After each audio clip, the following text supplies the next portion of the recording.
Welcome to Living 4D with Paul CHEK.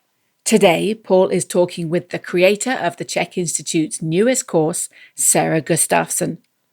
Sara is a CHEK practitioner based in Austin, Texas, with nearly 2 decades of training in women's orthopedic health and exercise, corrective exercise kinesiology, integrated movement practice, holistic nutrition, holistic lifestyle coaching, and art therapy. She regularly lectures at conferences and universities, writes articles, and has most recently created the course Holistic Health and Performance for Women for the CHEK Institute. Hi, everybody. I am super excited to share my interview with Sara Gustafson. She's an HLC3 practitioner. She's an awesome individual. She's got a lot of knowledge about women and life in general, but we just released a new course with her through the CHEK Institute called Holistic Health and Performance for Women. And let me tell you, this is a deep, juicy interview. I was blown away at the statistics that Sara brought up from all the research she's done.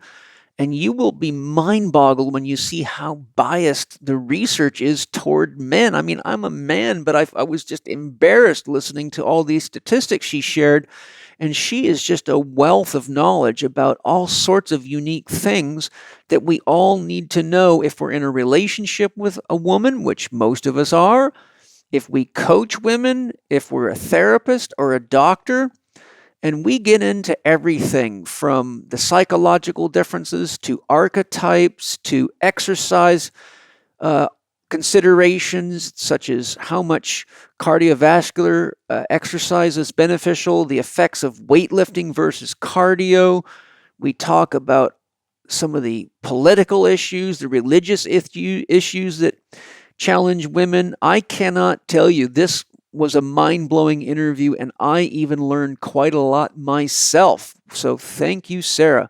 I really, really think you're going to be blown away by this interview, and I hope you're excited to do her course that's available online through the CHEK Institute titled Holistic Health and Performance for Women. So let's get into it. Enjoy the wise and very, very impressive Sara Gustafson. Well, welcome to Living 4D with Paul CHEK. I am so excited. Today I have an awesome guest for you who is extremely knowledgeable, has a tremendous amount of life experience, and has produced an amazing course through the CHEK Institute and has courses and offerings of her own. Sara Gustafson. Sara, welcome to Living 4D with Paul CHEK. Thank you. Thank you for having me. I'm excited. I'm excited to share. Well, the title of your new course, which I was absolutely blown away with, is Holistic Health and Performance for Women. And you and I both know from lots of years of coaching and being therapists that there's a lot of confusion about the difference between men and women are often handled as though they're little boys with boobies by strength coaches and trainers and often even in the medical system, they're not given the specific attention they need as women. So what I'd like to do is begin with a little background on you so people have an understanding of your own life experience, the challenges that you've worked through, which, I've been involved. For those of you listening, I've coached Sara and her partner, Alex. Sara is an HLC3, and I believe you took HLC2 and 3 with me, didn't you? Yeah. So you're one of the few CHEK professionals out there that got a lot of training from me because, as you know, there's at one time we had 20 or 21 instructors traveling the world, and I think we have 13 right now. So a lot of people make it all the way to level 4 before they actually see me. And you're one of the ones that got to work with me directly. And so it's really lovely to see you growing so much and applying all your CHEK training and other training in your practice with your clients and offering such beautiful programs to the world. I know you teach in other locations as well. So I'd love to hear about your experiences, the challenges you worked through, and what ultimately gave you the wisdom from your own life experience that made you realize this course was so needed. Yeah. It would take up so much time to really truly review all of my development, as my soul chose one hell of a path this go round. It did. It sure did. As you had mentioned before, I've had many series of fire walks, but I would say ultimately it wasn't until I was about 25 years old when I was diagnosed with fibromyalgia, when I began my journey, because I had just been inundated with so many trials of Western medicine from the age of 7 until 25. And at that point, I was on 12 prescription medications, and I was working in a venture capital firm in DC, 10 hours a day with a commute and a newborn baby. And I remember just thinking, I'm too young to be this old.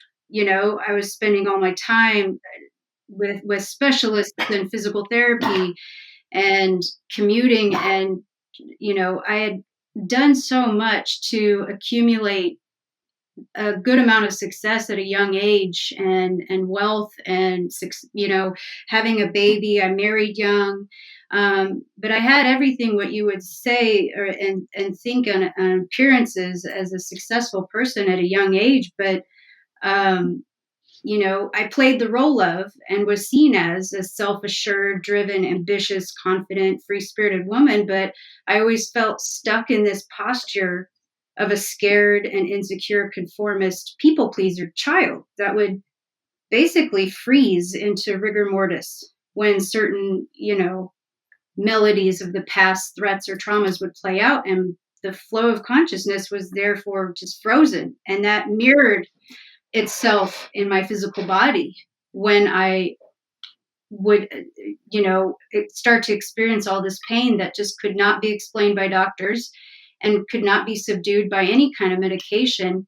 And by the time I was on my 12th prescription medication, I was not seeing and experiencing life like a 25-year-old. And I just realized, I need to do this on my own. I need to start researching and digging old books and studies up. And it was when I was able to finally find old studies on unexplained pain and freezing of the body. Basically, it was like the spell of Medusa was what I was feeling. That I did this on my own, and it was basically the recipe was what you talk about in Eat, Move, and Be Healthy, but I hadn't gotten there yet. It was drink water, right? Don't eat like a asshole. You mean somebody that just doesn't know any better? Right. And by that time I had also already been diagnosed with celiac at age 21. So I was already gluten-free, but gluten-free foods is just, I was eating nothing but carbs. So it was just eat a balanced diet and drink lots of water, go to bed at the same time, wake up at the same time, and start lifting weights. And in the beginning, that was very difficult and painful for me, but I stuck to it, and I was able to get off all 12 medications within a year. That's fantastic. And I was on medications since the age of 7.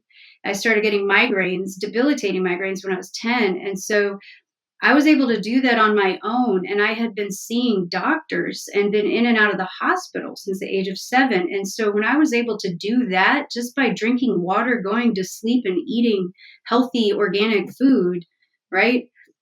That's when it clicked in my mind. And so then by the time I had my second kid and so on, and then everybody in my family starts falling ill, I felt like I had a second job. And so I continued school. I was in my 12th year at university, and I was about to enter the police academy, actually my second round of a career, when I, decided I'm going to go back, change careers yet again. But every university I looked into the curriculum for nutrition, the curriculum just, it was all the same stuff. You know the story. Yeah. So as I was getting my PT certificate, I was watching a Poliquin video on YouTube, And there's this funny bald guy on the sidebar, and talking about 4 doctors. And it was very similar to basically what I had done to get myself out of fibromyalgia. I clicked on your face and I start watching it.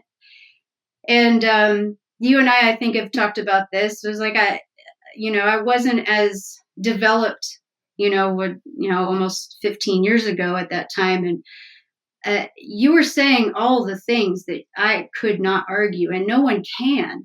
And it was by far the best information. And I wanted to start right away. I'm looking into the CHEK Institute and I'm saying, this is it. This curriculum cannot be argued. This is the best curriculum, the best material, and the best content.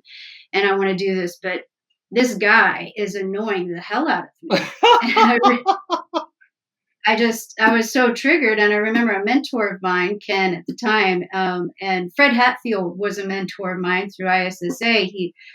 They said, you're thirsty, but you're going to complain about the cup that you're served water in. Are you serious? So they actually encouraged me to continue to dig into your information through the CHEK Institute. And I was actually happy when I showed up for HLC 1 and you weren't there. But then HLC 2, you're there. And oh man, that was a tough week. And then HLC 3, I showed up, I was like, you gotta be kidding me. I thought he wasn't teaching. And I was unlike most students where I tried very hard to just avoid you. I just put my nose down, do my work. But it was when you, HLC 3, actually, I'm trying to kind of avoid and keep to myself. You actually walked out of the lunch line, came over, whispered in my ear and said, I'm proud of you. Keep going. And I did. I'm going to choke up and cry here because my fire walks, they kept coming. They really did. And they are truly gifts that I've chosen. I've chosen these difficult journeys because if I can't help women, this was the path that I've chosen to help women heal and get through some of the most difficult things we do have to get through and overcome. And how can I do that if I don't understand? Yeah. And pain is it's painful and it's easy to be a victim, but I feel so blessed to have gone through what I've gone through so that I can hold the hands of many women who are going through the same things, because then they can do the same thing. Well, it's funny that you say that about how I triggered you, and I've heard it from a lot of students. So looking back on it, what was it that was triggering you, and was it true? Yes. So no, it wasn't true, the thing that was triggering me.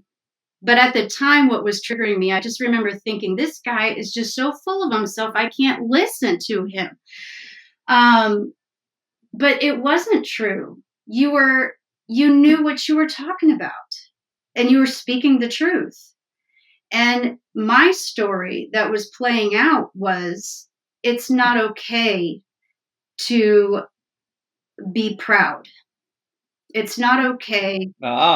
You have to be humble. You have to always, in my Christian upbringing, that story is always humility and to withhold that pride and that self-esteem, right? Like that's, it's almost like it's not kind. Yeah. In a way that's how I was brought up. Basically it's cruel and boastful, and pride is not an okay thing to display. And so when I would see that, it was like, who do you think you are? That's not okay. But now I've come to understand that is part of the human experience, is when you have something to share, you should share that's your truth, that's your authenticity. And that when that's part of disease, is people repressing their truth. when we get locked up. And oh man, that's a whole other podcast. In fact, you've touched on that a lot in some of your podcasts. And that's why I added a lot of the portion of archetypes into this course, and I think is very important, because I think women suppress and repress what is so natural to them, and I think that locks up and blocks a lot of the flow of their feminine expression and human experience in them, and that is the beginning and manifestation of disease. Yes. I only asked you because, one, I think it's important for the listeners to know that oftentimes your first impressions are based on your projections and your unhealed pain. And oftentimes people end up avoiding relationships that could ultimately be very rewarding and healing for them because of their own projections. And, the truth is that I speak about these things with confidence because I have rehabilitated thousands and thousands of people, as you know, from all sorts of things. So I don't have any question in my mind as to whether or not what I'm teaching is true. And because what I'm teaching is foundation principles, like you said, it's hard to argue with nutrition, hydration, sleep, breathing, thinking, movement, and 4 doctors. And if a person doesn't have that in place, they'll spend the rest of their life in the medical system and on pills and having organs cut out and all sorts of other things. And for all the reasons you've developed this course, women are far more susceptible to these kinds of challenges than men are, because their physiology is much more tightly regulated due to the fact that they're designed to bring a child into the world. So they have to be tight enough, well enough regulated to handle 2 bodies within one, which a man does not have to do. So, it's sort of a interesting thing, but I think, when you and I started coaching together, I have to share this because it's just, I think it's an important story to share. It was quite funny for me. But I remember after a session or 2, you wrote me an email, a long email, and said, you don't have to tell me about all this basic stuff. I've already studied it all. I'm in HLC3. Let's focus on the deeper stuff. And I wrote back to you and said something like, yeah, just because you can say the words doesn't mean that you're actually doing it. Knowledge is not power. Applied knowledge is power. And I'm coaching you to get past the idea into the actual practice so that it's part of your daily life. And that was the transition that we had to get through, because we're in a culture where people think just because they can read it off of a piece of paper or memorize the idea that they're actually doing it. And that is a very, very dangerous kind of knowledge, isn't it? I remember that. Yes, I do. It is a dangerous kind of knowledge. It's just like religion, just regurgitating the same things over and over again. But what does it mean if you're not actually integrating and living that every single day? And yes, you're just regurgitating some words, on a certain day of the week, and then going home and going back to whatever. You're not really, how are you applying that every single day and every moment of your life? I tell all my clients, your body never lies. There's a reason you've reached out to me for help. And so I'm just proud of you for doing the work and coming to realize that I was not doing anything but sharing things that I knew from clinical experience to be true. And I think part of the challenge is that you and I have very similar personalities. We're both fiery people. And when we meet people that are very much like ourselves, oftentimes we avoid the mirror. It's funny because, if 10 years ago you would have, or anybody would have told me this is where I was going to be, I would have absolutely fallen over in my chair laughing. But now I instruct and teach and speak just very similar to you. And I certainly trigger people probably the same way you triggered me, which is just so funny and very ironic. Well, because I'm very certain about what I'm sharing and what I'm teaching. Well, there's nothing like results to give you confidence, and yeah. Hello, everybody. I hope you're enjoying the podcast with Sara Gustafson today.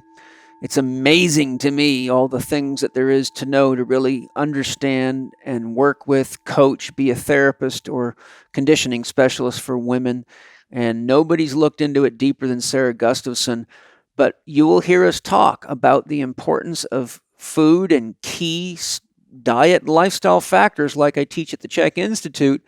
And right in the middle of all that is what we eat. And there's no better place to get high quality, easy to prepare food for those of you that are on the run with busy schedules or have kids that you want to give something quick to that really is loaded with nutrition than the Organifi products. If you go to Organifi.com, Organifi.com, you can check out their products. They've got an amazing line of juices, probiotics, protein powders, and all sorts of things that are truly certified organic, and I really love their products.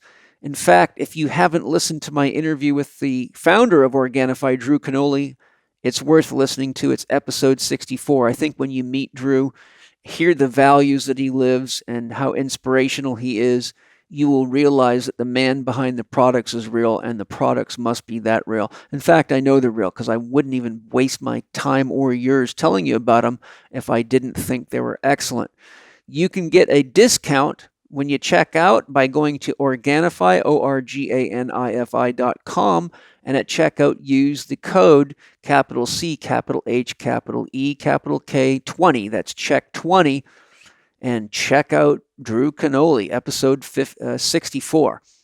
Hope you love the products as much as I do, and I hope you love the interview as much as I did too. Take care. One of the things you touched on just a second ago, which I'd love to have you expand on, is when I looked through your new course, which I was very impressed with, which is why I wanted to talk to you about it. I've never seen a course for women ever that has archetypes for women in it. Mm-hmm. And you had this beautiful archetype wheel with the wild woman, the maiden, the nurturer, and the wise woman. Mm-hmm. I'd love it for everybody listening. And believe me, this interview, even if you're a man, there's a lot in here for you because there's no man in the world that doesn't have a relationship with a woman. We all came here by the grace of a woman. So could you share your working definition of an archetype and give us an overview of each of these archetypes and their relevance to a woman's life and awareness? And one of the things I was curious about, too, when you get to a chance to expand on, is do you use them to represent a cycle of growth and conscious development, as I do in my model of the child, warrior, king, queen, and wise man or woman, or are they expressions of aspects of a woman's psyche that are at play all the time, as opposed to a developmental wheel? Right. Yeah. Well, first of all, going to what you had first said, yes, it would be this course is equally beneficial for men as it is for women, especially if you are coaching women, working with women in a relationship with a woman. Basically, if you are a man, this is equally beneficial for you. And so I didn't write this just for women. Because the information in this course is going to blow anybody's mind, but it will empower any woman. And in terms of the archetypes, so for this course specifically, these archetypes are representative of a woman's psyche at play at all times. As a woman. Now, if we were thinking of development from child to woman, there would be an order of these. So maiden to wild woman to nurture wise woman. There could be a developmental order, but for this course, these are feminine expressions of a woman's psyche at play at all times. However, I do see that in most women, they're not in touch with them at all times. Yes. Usually it's either none of them or maybe just one is dominating, and that can create an imbalance. And so, I feel that these are, I tie them into the woman's hormone cycle because these archetypes can be triggered too, to emerge by certain elevations or depressions of specific hormones, like spikes in testosterone mid-cycle can reveal the wild woman, to emerge, for example, and you know the the development of when progesterone is at peak can really, and estrogen and testosterone are more suppressed, can show more the softer, free spirited maiden. And so that's why I put the archetypes into the cycle as well, because that can create not only body awareness, but awareness with the psyche and psychological, emotional, and physiological, and you can create a harmony of that. And so it's important for women to understand these main archetypes, even if they identify with other more specific ones like businesswoman or athlete, because they're all guideposts to the feminine psyche. And for women to become balanced and harmonize with their feminine selves, they must reacquaint themselves with the maiden, the wild woman, the mother, the wise woman. And some have never met the wise woman, and now is a good time to ring her up. Sometimes Sometimes the wild woman needs to call on the maiden to find balance, or the mother needs the wise woman, and so on. And knowing these is like having your own women's circle right there at your disposal anytime you need to access it. Just so that people that are listening can be clear on what we're talking about in case they don't understand what an archetype is, could you give us a little encapsulation of how you're using that term so everybody's on the same page?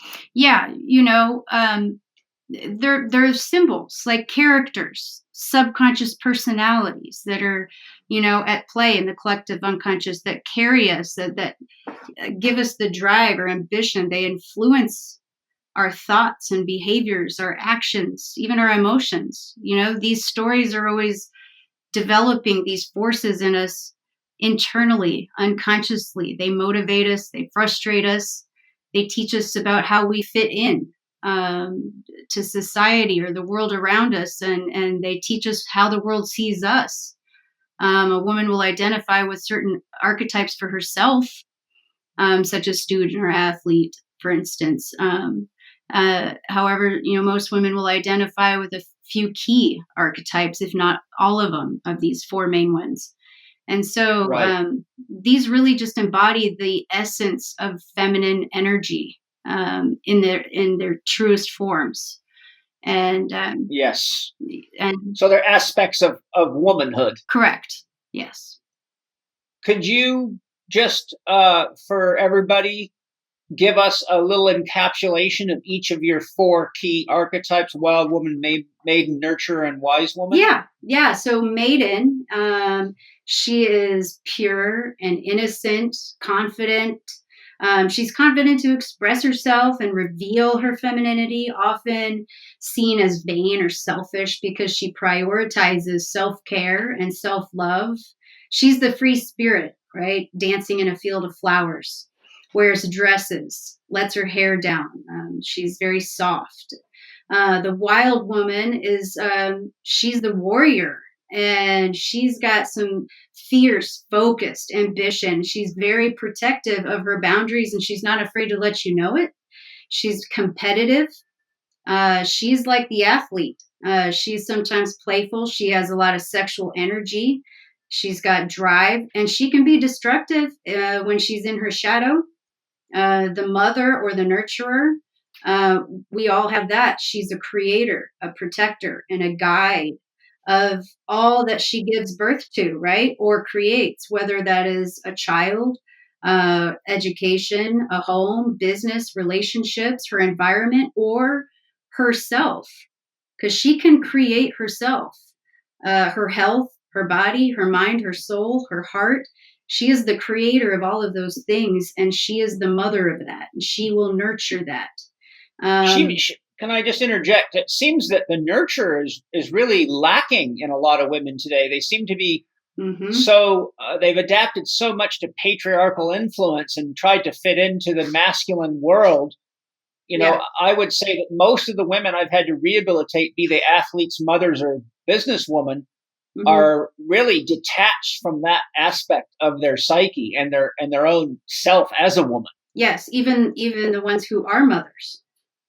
Yes, they're often mothers while being legal assistants or running businesses, or they're living the life of a man Mm-hmm. 8 hours a day, and then they try to switch to the role of a mother. And I don't think it's really realistic for a woman to stay healthy and be a man and a woman at the same time. Yeah, you met me, right?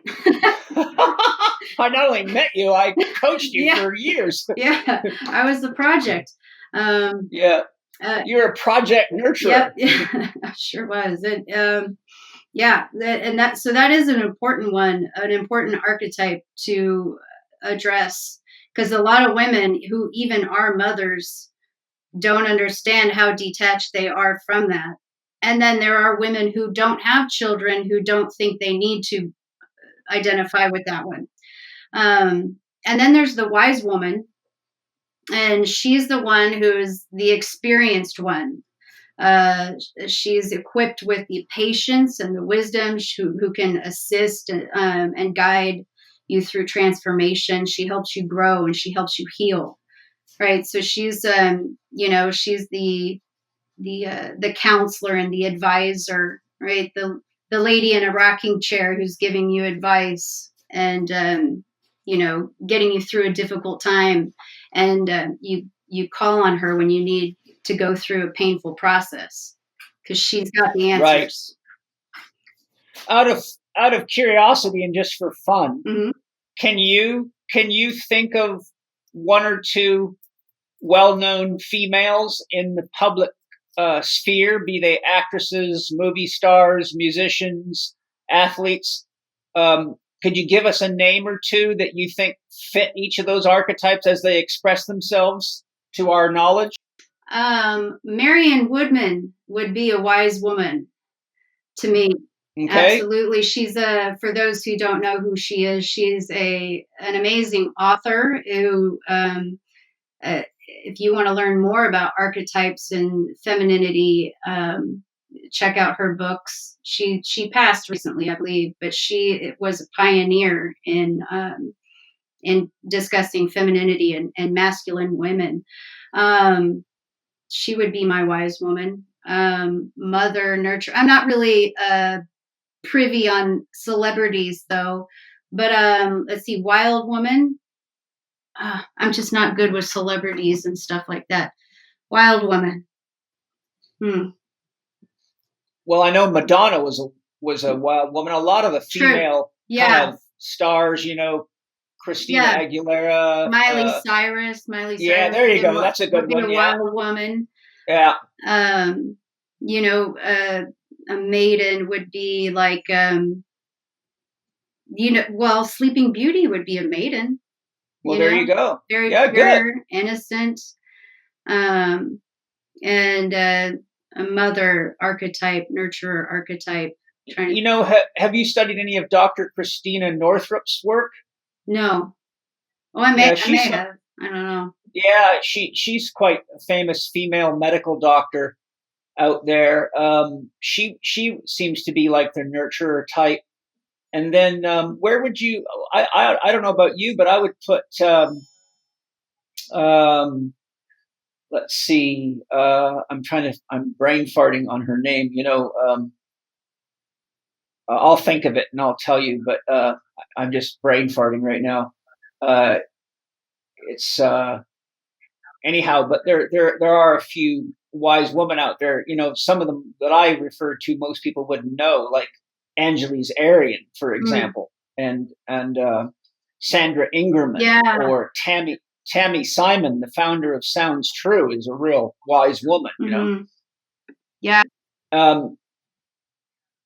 Yeah. So that's good, and I really like that you're including that, because these are, ultimately, when I've worked with women with health problems, which is frequently, inevitably, there's parts of themselves which are easily found in these archetypes that they're not accessing, or, as you know, they're very, very trapped in. For example, I've worked with many female athletes that are dangerously trapped in the wild woman. Yes. But very, very unattached of the nurturer or the wise woman. Mm-hmm. Yeah. Now, in your model of the 4 channels of influence in women's health and performance, can you give us an explanation of each and their consequences of the consequences of women being unconscious of the influence of these channels? So maybe you can describe the 4 channels of influence and then give some examples. Yeah. Well, okay. So, like I said, how the archetypes will influence our thoughts, behaviors, actions. So do these 4 channels of influence, which are our occupation, our environment, our social, and our finances. Those will unconsciously influence us as well. And these are external, like these are lifestyle influences. And, we're not always conscious of these things either, but these are things also that we can control. And but they're going to have a lot of impact on us as well. So occupational influence is what we do for a living. And you talk a lot about this in terms of our dream. What is your dream? And a lot of us are not living our dream. We're not pursuing it, often because we don't really know what it is. And we don't put a lot of thought into what is our dream. We just are getting up every morning and driving and sitting in traffic and dreading that Monday morning, and then every single day just dying for the weekend, really, or living for the weekend, either way, however you want to look at it, and just taking jobs because it has health insurance, or it pays the bills. And that can influence us because we're not happy. We're not happy with what we're doing. It doesn't satisfy us. And so the question is she satisfied with her job or her occupation? Does she get does she feel valued with what she does? So whether it's, if her occupation is being a mother at home, does she feel valued? Or is her occupation a student? Is she studying what she wants to study, or is she studying what she feels her family wants her to study, or her parents want her to study? And does she feel like she's going to school and majoring in the thing that her parents want her to major in because that's the only way they'll pay for school? That can truly affect somebody's spirit, and that if that's not what their dream is, and does it fulfill them? And this leads to a lot of relationship dynamics, as you've alluded to, often starting right in childhood with parental influences and pleasing mommy and daddy, or even religious influence. And it also often relates to the relationship with their spouse. Yeah. And whether or not he's carrying his share of the load. I've seen many women in trouble because they're actually the breadwinners and their partner's just not pulling his socks up in the morning. So, I know you know this, but for those listening, when a woman has health problems and they go into coaching with a CHEK holistic lifestyle coach, or myself, or someone like you, we often have to look at relationship dynamics to find out why it is that a woman has convinced herself that she can't live her dream, or hasn't even taken the time to get inside of herself to really explore what is fulfilling for her. And one of the things that you haven't mentioned that I'd like to interject is that when a woman's living to make money and doing what she thinks she has to do to survive, she often finds herself without a sense of meaning. She may have love for her children and know that she has to help, pay the bills just to survive.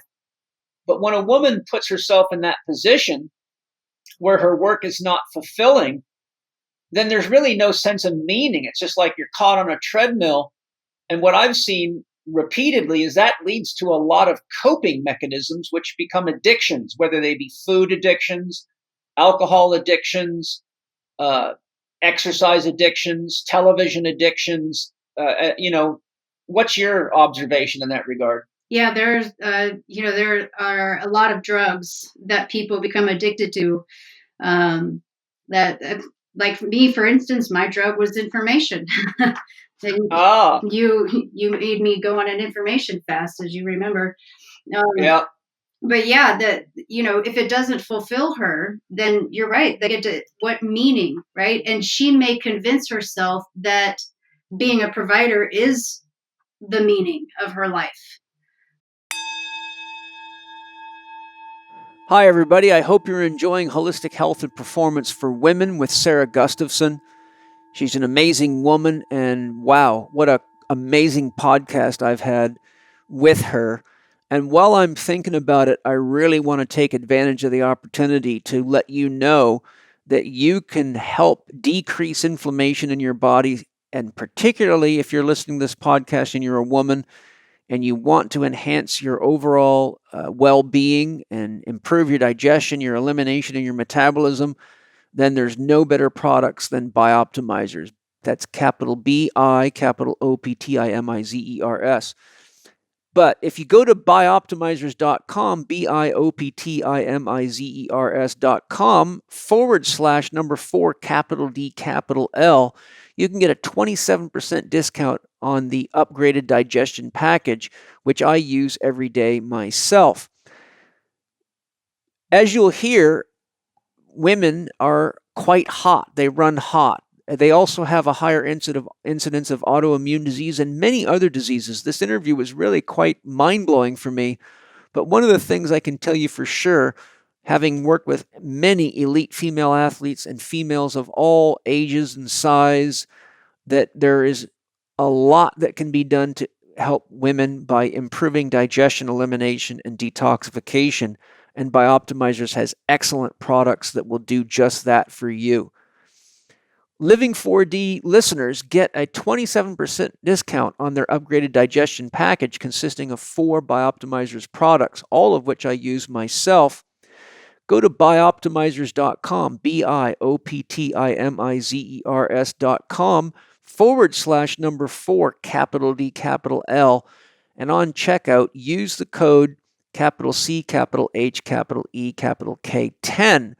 And if you haven't listened to my episode number 55 with Wade Lightheart, co-founder of Bioptimizers, we get into digestion, into enzymes, probiotics, and all sorts of ways you can enhance your well-being. And Wade will bring you right up to date on the science that they use to produce these amazing enzymes. So enjoy the show with Sara Gustafson, Total Holistic Health and Performance for Women, and enjoy optimizing your digestion, your metabolism, your elimination, and even their products for killing parasites at Bioptimizers. Enjoy. There was an interesting quote. There's I'm not going to call anybody out, but there's a woman, a very right-wing conservative woman who teaches, I should say, these other women of this religion how to be a better Christian wife. And one of those things was, to sacrifice what you believe you need to do for meaning in your life so that your husband can fulfill his meaning. It was literally, that was her quote, and she posted it on Instagram, and it had like a million likes. And so this is still going on. It's obviously still a big issue, as a women believe that their meaning in life is to provide meaning for their families, to sacrifice their meaning to provide others meaning. Yes, whenever you sacrifice your meaning, you sacrifice your connection to spirit, to life force, to the flow, to connection to the universe, to reaching beyond yourself for relationships that support you in the experience of meaning. Meaning is like flipping a light switch. If you don't close the circuit, then the lights won't come on. So if a person has no sense of meaning, their energy gets blocked. They can only do what they're doing for so long before it actually becomes a form of daily dread. And then they have to do all sorts of internal strategies to avoid expressing their resent toward the people that they love, and often are unconscious of the fact that they're resentful of the choices that they've made or not being brave enough to go out and pursue something that does give them that sense of connection and flow, which is really meaning. Right. Yeah. And it's sad that we still have people even saying things like that, which is, once again, a throwback from, a 2,000-year-old mythology that's extremely male dominant and unhealthy. And, for me, I couldn't imagine what it would be like if Angie or Penny had no sense of meaning in their work or in their life. I just know that I know the CHEK Institute wouldn't function. It wouldn't even exist because there's no way the two key women in my life could do the amount of work they do and share as much love as they do with me, our kids, and the world if they didn't have a sense of meaning. They would just be hospital statistics like a lot of women are today. Right. Yeah. And they're both such inspiring women. I don't know where I would gain my inspiration without them. And so how many stories would be lost in the garbage without that,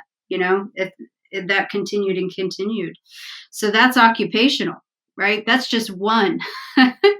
And so you must be working with women because you coach a lot of women and you do a lot of speaking to women.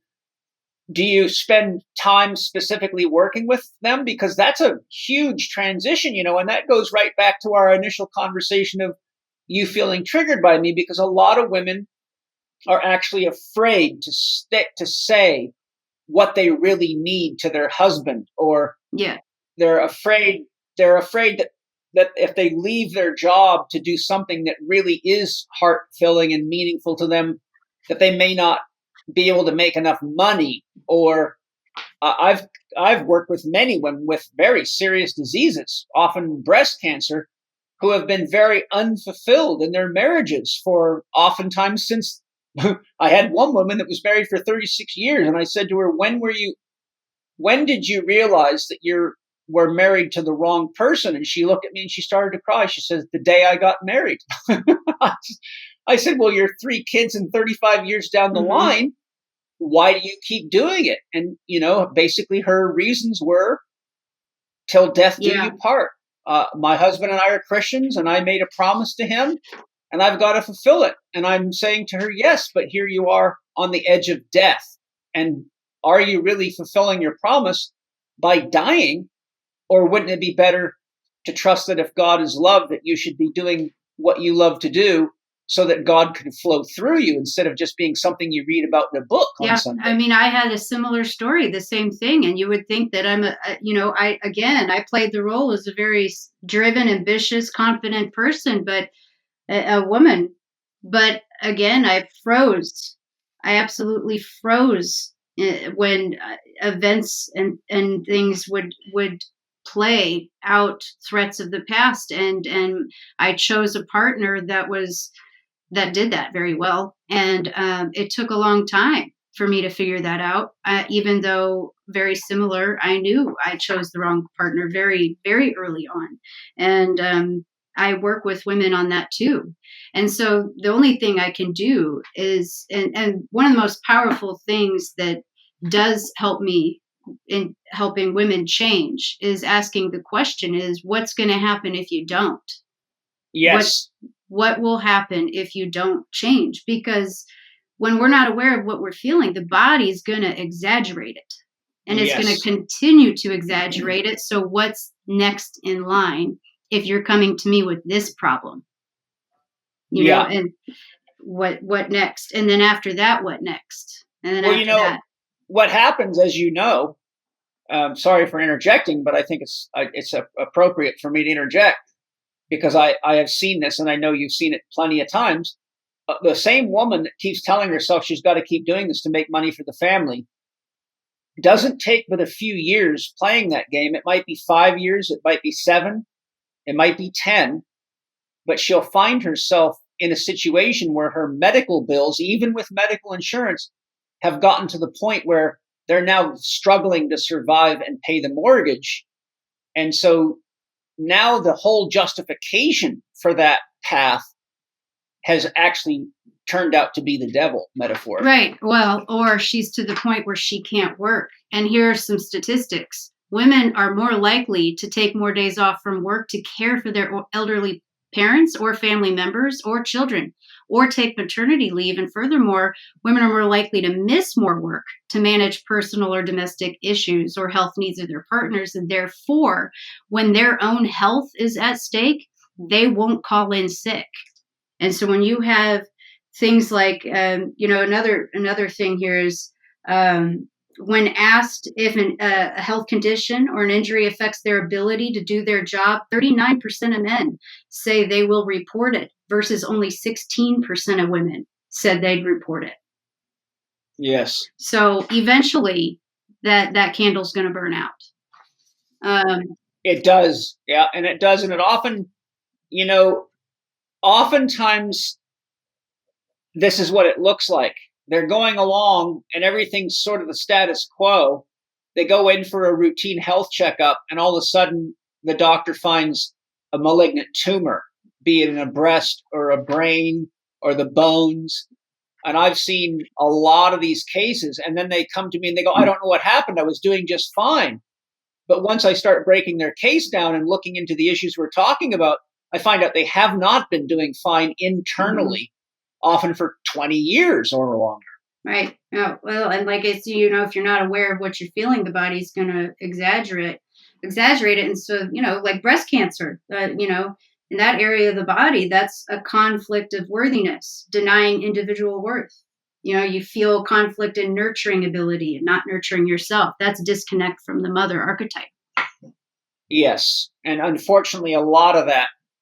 In fact, I've never dealt with a case of breast cancer where I didn't find religious beliefs right behind the ideology for which they were putting themselves second or third or last all the time. So that these kinds of psychological issues are very, very real. In fact, I'm working on a very potent podcast called "Is Your Religion Mentally Healthy?" And it's actually the first podcast I'm going to produce a audio download course so people can do some healing work on, because I have found that these religious ideas are at the root of so much disease. It's mind-boggling. And many people get upset at me for talking about this in my courses because they've got all this religious programming, so they kind of feel repelled by it. But I'm saying, look, I am a professional therapist who've helped countless people heal from very serious challenges. And when you have the skills to really get to the root of the problem, you are going to find that the childhood that a person lived through has the greatest influence on how they manage themselves as an adult, not their finances, not their relationship. Those things are all symptoms of the way they were programmed. And so I bring this up because it's true, but I bring it up to make a point that sometimes it's not as easy as just giving people good diet and lifestyle advice, because their internal belief systems, most of which are unconscious, are the very blocking factors that lead them to not following that advice, because if they do, it's often perceived as putting themselves first. Yeah, it's again, occupational satisfaction, and not only are you pursuing and following your dream and doing something that is meaningful and provides meaning to your life, but are you in alignment with that? Are you doing that for you? Or again, looking at relationships in one's life, not everybody can just drop what they're doing and just do that. But if what you're doing, if your job is not your dream job, but if that's supporting you to get you to your dream, that's a different story. As we were saying before, that I can support that, but I have worked with women. I can count almost on two full hands. I've had 7 women now. I've had them quit their jobs because I was able to show them how this is killing them. One of them, they worked for a pharmaceutical company, and I was able to show them how absolutely out of alignment they were with their values and what that was doing to their health.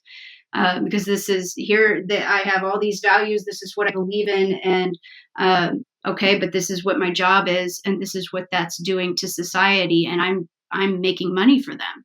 And so that's how as you call it, the crooked path. And if you're supporting that, So that's another thing that's influencing a woman's health and her performance. And if she's unhappy, I mean, how happy is she going to be? How motivated is she going to be to eat right, to go to sleep, to cut out caffeine, to cut out alcohol, to exercise right? Like, how motivated is she going to be to not be running and doing cardio nonstop because she's so addicted to adrenaline in her life? So that's what these influencers are all about, these 4 channels of influence, the other 3, environment, social, and financial.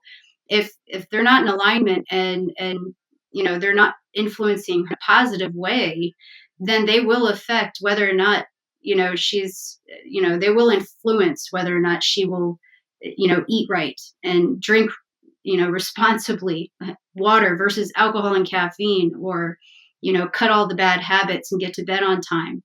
So, I mean, they're very important. Like, environment, does it support her health? And EMF exposure all over the house, or is it stimulating and pleasant to all of her senses, or is it dark and gloomy and just support the depressive state that she's in? You know, or is it a house full of junk food, right? Like, that's the environment. You got to understand, like, what are her goals and what are her ambitions. She needs an environment that supports that. And if she needs to detox, you need to get all the toxins and toxic crap out of her environment. And social, that's family. Those are love relationships, intimate relationships, and friendships. If you need to cut out alcohol and break some bad habits, then that's a very important thing to look at in a woman's life. As a coach, as a therapist, as a practitioner, any kind of provider, or even partner or friend in a woman's life, looking at her social lifestyle and relationships that she's in. If the family is not supportive, or the partner is not supportive, or friends are not supportive, that will greatly influence a woman and her goals and ambitions. And financial and occupation, those kind of go together. Because if she feels like she has to do something she doesn't love or enjoy for the sake of making money or insurance or whatever, that will greatly influence her and continue down this path of not doing something she's passionate about or love doing that supports her dream. Listening to you, and of course, I understand all this because, like you, I do this for a living. But if I pretended I was a woman listening to this, what rises up in me is, oh my God, I've got challenges in all 4 of those categories. Where the hell do I even begin? So how do you sort of lay out a cookie trail or a crumb trail for women who are so out of balance and potentially in all 4 of those categories that they don't just feel completely, utterly overwhelmed and want to just collapse on the floor, cry, and give up? I mean, you can't just cut everybody out of your life and, say bye and go cry in a corner in your room and say, I guess I'm doing this alone, right? Like, you have to at least say, do you have one supportive person in your life? And that's your person. And sometimes that's me. I'm their supportive person. And I say, yes, I got your back. I'm your person. Yes. And you call me if you need something. And if you need support and, you've got a family member or a spouse that's saying no, or giving you a hard time about making any of these changes, then yeah, I'm your coach. I'm your supportive person. I can help you to have a response or a healthy response to that. And sometimes that's it, that I'm their person, but sometimes there is another one person, a friend who's willing to walk the journey with them, or a spouse. And the other thing is I refer my clients a lot to your PPS lessons. Those are gold right there. Like, you don't want to waste a bunch of hours and pay a bunch of money with me. PPS lesson number 1, like, just do that. It's amazing. Your values, your legacy, right there. Like, go through it, because get real clear on that. What are your values? What do you want to spend time on? What kind of people do you want in your life? What do you need to be healthy? How much, time do you need to devote to exercise? What kind of exercise? How many hours in a day or in a week? Like, really getting clear on all of that. And I go through that also in my course. It's just getting very clear and creating a map for that, because sometimes it is very overwhelming for women when they go through these 4 influencers and realize, I'm fucked. I'm screwed. I give up, because it's overwhelming. But there is a way to create, basically a journal that can map a plan for you. But first thing is getting clear on what you value and your core values, and understanding like what you value, what are your goals, and what is your dream. Because if you have a dream, then bam, you're going to be motivated to start clearing out some of the weeds in your life. Well, I tell people all the time, a labor of love is sustainable. Yeah. Anything else is not sustainable. You just, your soul will allow you to take responsibility for what you're creating with the choices you're making. And if that means a serious disease or a major life crisis, if that's the only way the soul can awaken you to really becoming who you came to the world to be, then it will, take the ride with you. Our souls are not afraid of death. So one of the things that I do to help women and anybody, because this is, these kinds, I could do a course that parallels this for men, because they certainly have their own problems that, are just as big as women's, and just as many imbalances, but it's just the other side of the coin, so to speak. But what I do when I have cases like that is I list all the things that they could do. So, for example, if it's the first month, I say, here is a list of 14 or 16 things that can help you increase your life force, bring your body into harmony, bring mental clarity, give you the energy to make the changes and just feel better. Mm-hmm. Choose any one of them or 2 of them. Just take anything off the list that you're willing to do and able to do, and just start there. Even if it's just more drinking more water, or just getting to bed a little earlier. And I find that if I give it to them with that strategy, as opposed to saying, you've got to do this or else, then they get a taste, and they find that just the littlest things can make amazingly large differences. And naturally they said, well, what would happen if I did more of this or all of these things? And then I found that they're more likely to stick with the program. Yeah. And we have, I can't tell you how many times we've had Alex and I have had clients come in, and we screen a lot of our clients, all these intakes, because how many forms you got to fill out.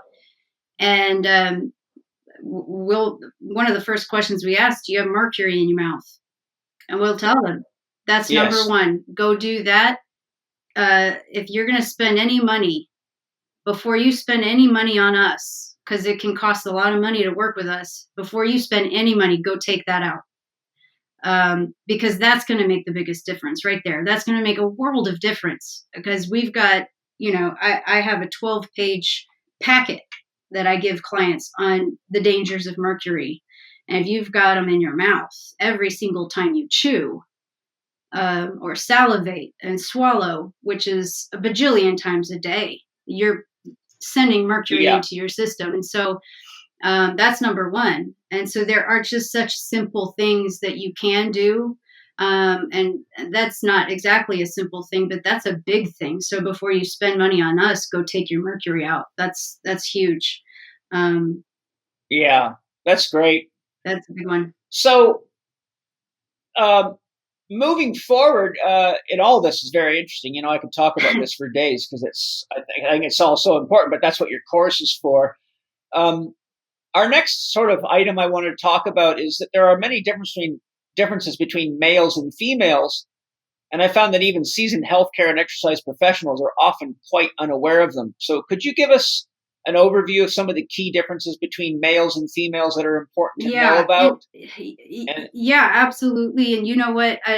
I'll kind of, open that up a bit and give a little hints about how that fits into my course as well. Because again, like you said, even some of the seasoned professionals and practitioners are unaware of this. I was giving a talk at University of Southern California this past summer, and I had a pediatrician. He was in his 80s who had been practicing, he said, for nearly 60 years.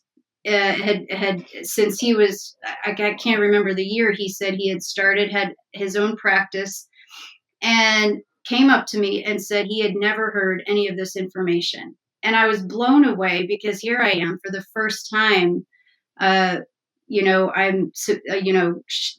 talking about this research that I'd been doing since 2012. And this man has been doing this for decades, says he's never heard this, and he was absolutely blown away and fascinated. So, and I guess, I couldn't be too surprised, but that was, it really touched me, that he said he was so thankful for this. But in my research, I had found that, still to this day, women only account for 3% of all accumulated exercise science research. 75. that's not good. No, right? I mean, we know a bit amount, right? But we know 3%, and 75% of all pre-trials in medical studies use all male subjects, human and animal. And in a 2014 review of studies on female-specific diseases, found that only 12% of those studies used female subjects, and in a paper in 2017 reported that 2/3 of the studies that found using male and female subjects actually included sex-specific data in their findings, despite the fact that this sex-specific data showed differences. So this is Wow. big. And 9 out of 95 U.S. medical schools that listed their courses on an online database that offered anything that could be described as a women's health course, only 2 of them were mandatory in the 3rd year. You know what that course was? No. Obstetrics and gynecology. Of course.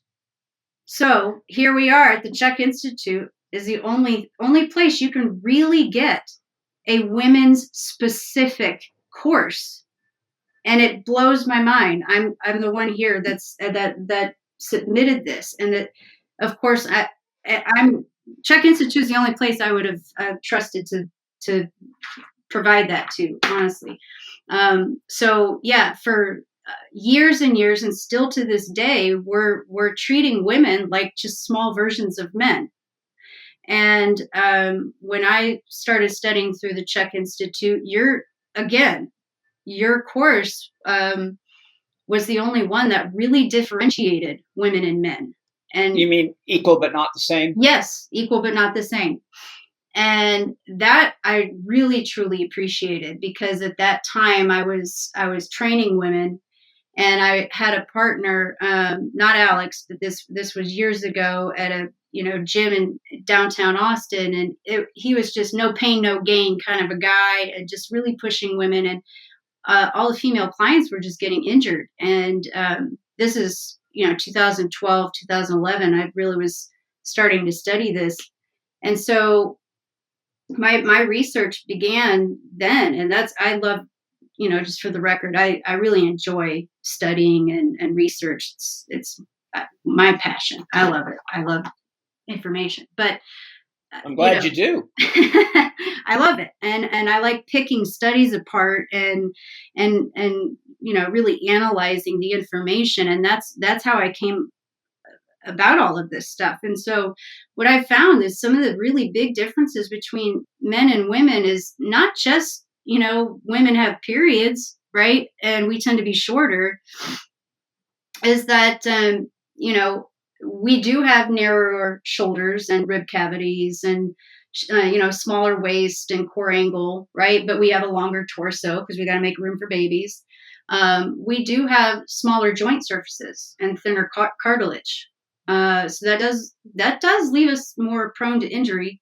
And we do roughly, in general, this is average, right? We have about 30% smaller type 1 muscle fiber and about 50% smaller type 2 muscle fiber composition. Upper lower torso muscle inequalities, and that's due to wider pelvis and breast, just kind of the postural differences. And but here's where it gets interesting. It's kind of beyond the musculoskeletal, right? Higher levels of estrogen in women is associated with delayed cortisol delivery via the HPA axis in response to stress stimuli, which prolongs the stress outcome. Which for guys, it's like, ever tell a woman, why can't you just get over it? Well, here you go. Here you go. Plug this into your memory. Estrogen equals delayed cortisol delivery via the HPA axis in response to stress stimuli. It prolongs the stress outcome. All right. Now, think about this. Women have somatic differentiations. This goes back to Neanderthal times, right? We are created different somatically on purpose, because when men would go off to hunt, women are built to store information. We are wired this way. That means we receive and store more information internally, externally, for longer periods of time. That's how we survived when you guys were gone for long periods of time on the hunt. That's why we could perceive threats. We're peripheral, right? We use all of our senses. That's why we have such good memories. That's why we can remember what you said August 13th at 7:48 p.m. If you bring something up, we remember what song was playing and what color shirt you were wearing and what the smell was. We're also very emotional, which is why, we may act like our feelings are hurt if you don't remember the same thing. But that's our issue. We need to remember that, we can't expect you to be like us. But anyhow, so that prolongs the stress outcome. The delayed cortisol delivery, it prolongs the stress outcome. So it delays the regulation of the inflammatory responses too. So that leaves women more prone to chronic fatigue, depression, and autoimmune disease. I was going to get into that with you soon, but one of the things I wanted to share that a lot of people don't realize is research comparing the brains of males and females showed that women have 30% more commissurial fibers, which are connecting fibers between the left and the right brain hemisphere. So they're actually able to juggle a hell of a lot more information about their internal and external environments than men. So, as I tell men, trying to bullshit your wife is a bad idea because she's got a lot more processing power than you do. And even after you've had sex with another woman and taken a shower, she can smell 1 part per million of that cologne or the perfume that woman was wearing, and she'll smell it on your clothes. I mean, women are like, everything you just said is true, but when you actually look at brain science, there's a lot more traffic integrating the hemispheres than there is in a man. Men are designed for very single-pointed work. Yes. For hunting. Yes. They can't be distracted. When you're trying to take an animal down with a spear, you don't get many chances at it. So a man's actually wired to focus on a very specific task and shut out any other information. Yeah, absolutely. That's why I'm always so very impressed by, women who are, like really good at target practice and those kinds of things. I'm like so impressed. But even this morning, Alex and I were having a discussion, and I told him the exact same thing. I said, "You can't bullshit me. You're bullshitting right now." And he was butthurt for a second, but then he finally put his head down and was very, humble and showed some humility and gave me a kiss because That's a good idea, yeah, Alex. I've in a lot of our conversations, we always go back to what would love do, right? What would love do? But if he's being stubborn, I have to be a little bit of the wise woman and the wild woman at the same time and say, you're bullshitting and I'm not going to let you bullshit, because what would love do right now? Love would not let you bullshit. And so love would be honest. yeah. So yeah, we're very good at picking up that bullshit. And so that's true. And that's what I was going to get to, that you segued right into that next one, is while men tend to control the one side of the brain at a time, women are usually controlling and managing both sides simultaneously, which is why they have the gift of gab, which I'm amazing at. I really am. And we're better at integrating the emotion while communicating. And sometimes when we're in our shadow, we can be quite manipulative with that. And women, I will be very accountable with that because I'm very aware of it. And with women, I get real hard with my female clients, not in a mean way. I'm very compassionate and understanding because I've been there.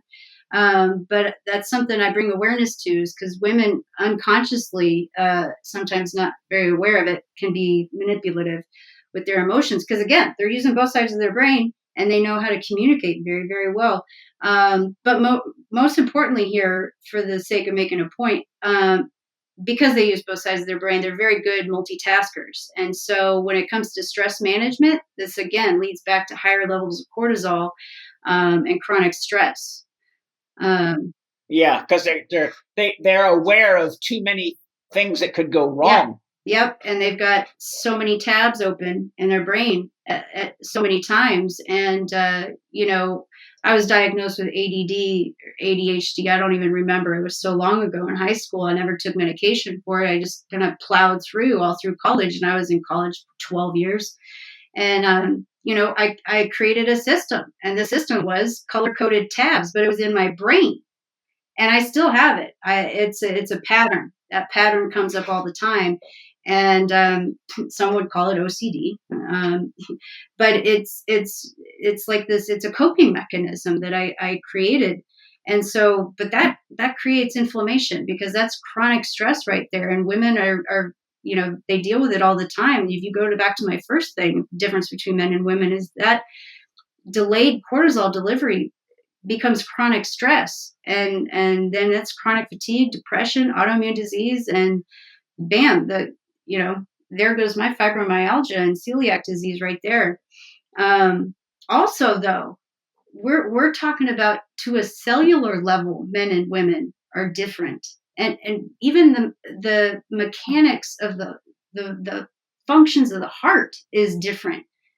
In a recent study, Frontiers of Immunology, 2018, it was like a year or two ago, just found that females develop a more intense cellular response to viral infections and vaccinations compared to males. We're just now finding this out, like just now. Like that blows my mind. Like, why are we just now finding this out? And then they also found out, this was in 2015 or 2016, a study confirmed that estrogen compounds from female cells reduced the replication of a virus, but estrogen compounds from male cells did not. That's very interesting. So that poses the question of pharmaceuticals and vaccinations, like, how are we dosing women versus men? So are we overdosing or underdosing women in certain medications and vaccinations? And how is that affecting women's health? Well, I would say it's happening for sure. For sure. You look at Ambien, when that came out in the 90s, It took 20 years. 20 years, women were, the day after they take their Ambien, they're getting in car accidents, having accidents at home, and having issues with sleepwalking. And there was one case, a woman murdered her husband in the middle of the night. And all kinds of these things were happening for 20 years until they finally were able to do a study specifically on that drug and found out that it was the enzymes. Women don't have the same amount of enzymes as men in the liver, so they were metabolizing it slower. And it took them 20 years to figure out they need to half the dose of Ambien as men. Yeah, and of course, they kept prescribing it for 20 years with women and dropping like flies and all that typical drug silliness. But I won't get us sidetracked with that story. I think most people listening to this are hip to how much ridiculous crap goes on in the drug pushing industry, which we often refer to as the medical industry. Can you give us a little bit more on? I found this interesting in your course as I was looking through your course.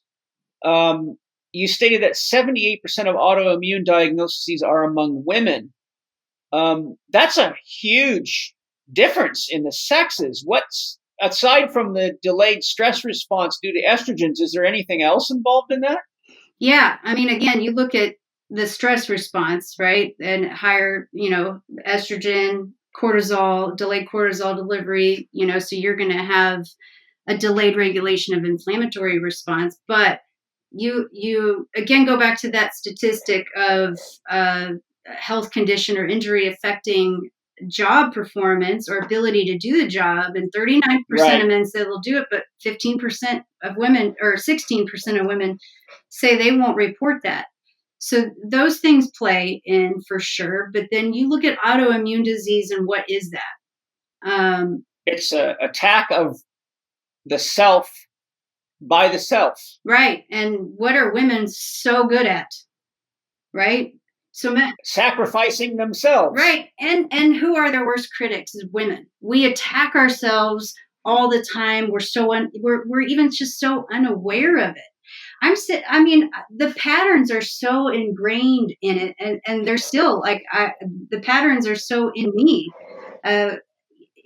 Despite the years and years of work I've done, and I've worked with you, and I even find myself sometimes, I'll be in a room painting sometimes, and I will unconsciously fix my shorts, as if someone's in the room looking at me, and then I'll laugh. Yeah. I will just laugh at myself. Like, who am I fixing myself up for? There's nobody even in here, and I just laugh at myself because these patterns are just so, they're just so stuck in there at every crevice and corner. We are our worst critics. We are our worst attackers. We do ourselves the most harm.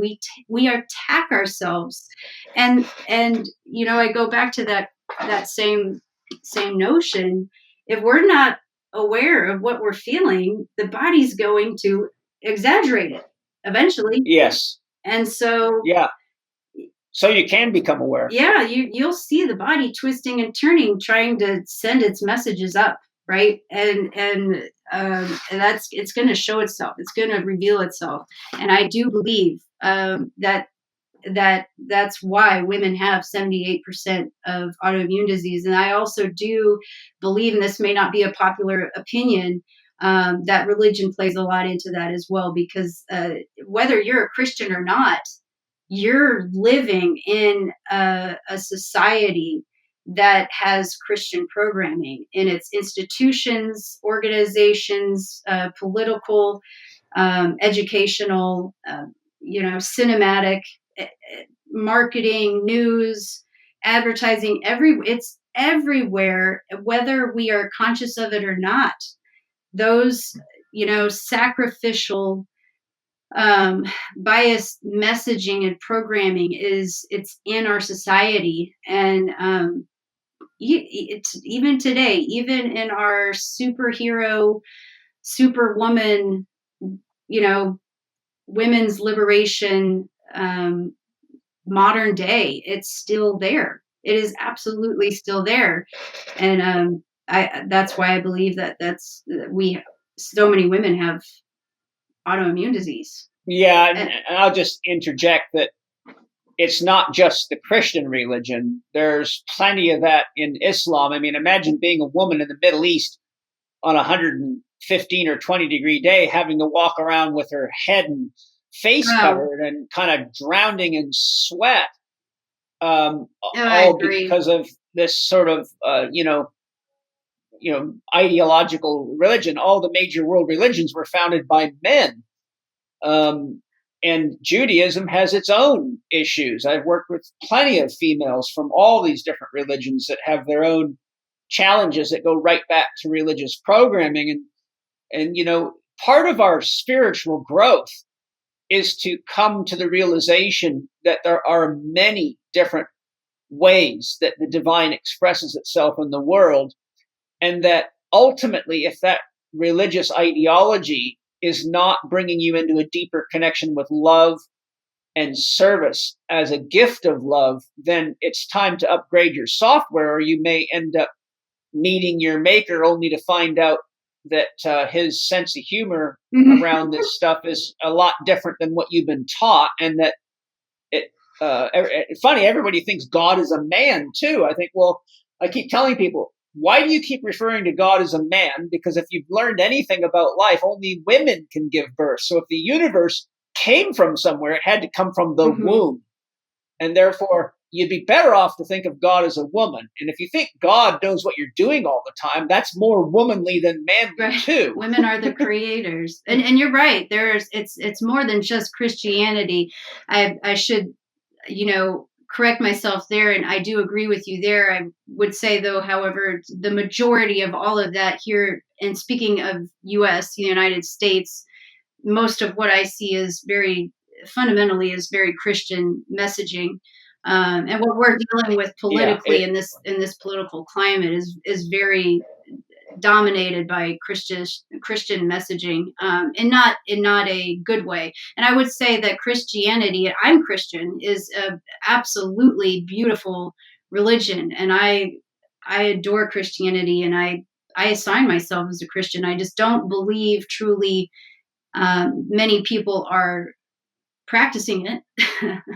No, they're not. And I call it corporate Christianity. Right. What they're practicing, and what runs our government, and what our amazing President Donald Trump upholds is that's probably just making Jesus roll over in the grave with all that silliness. But you're right. We have a Christian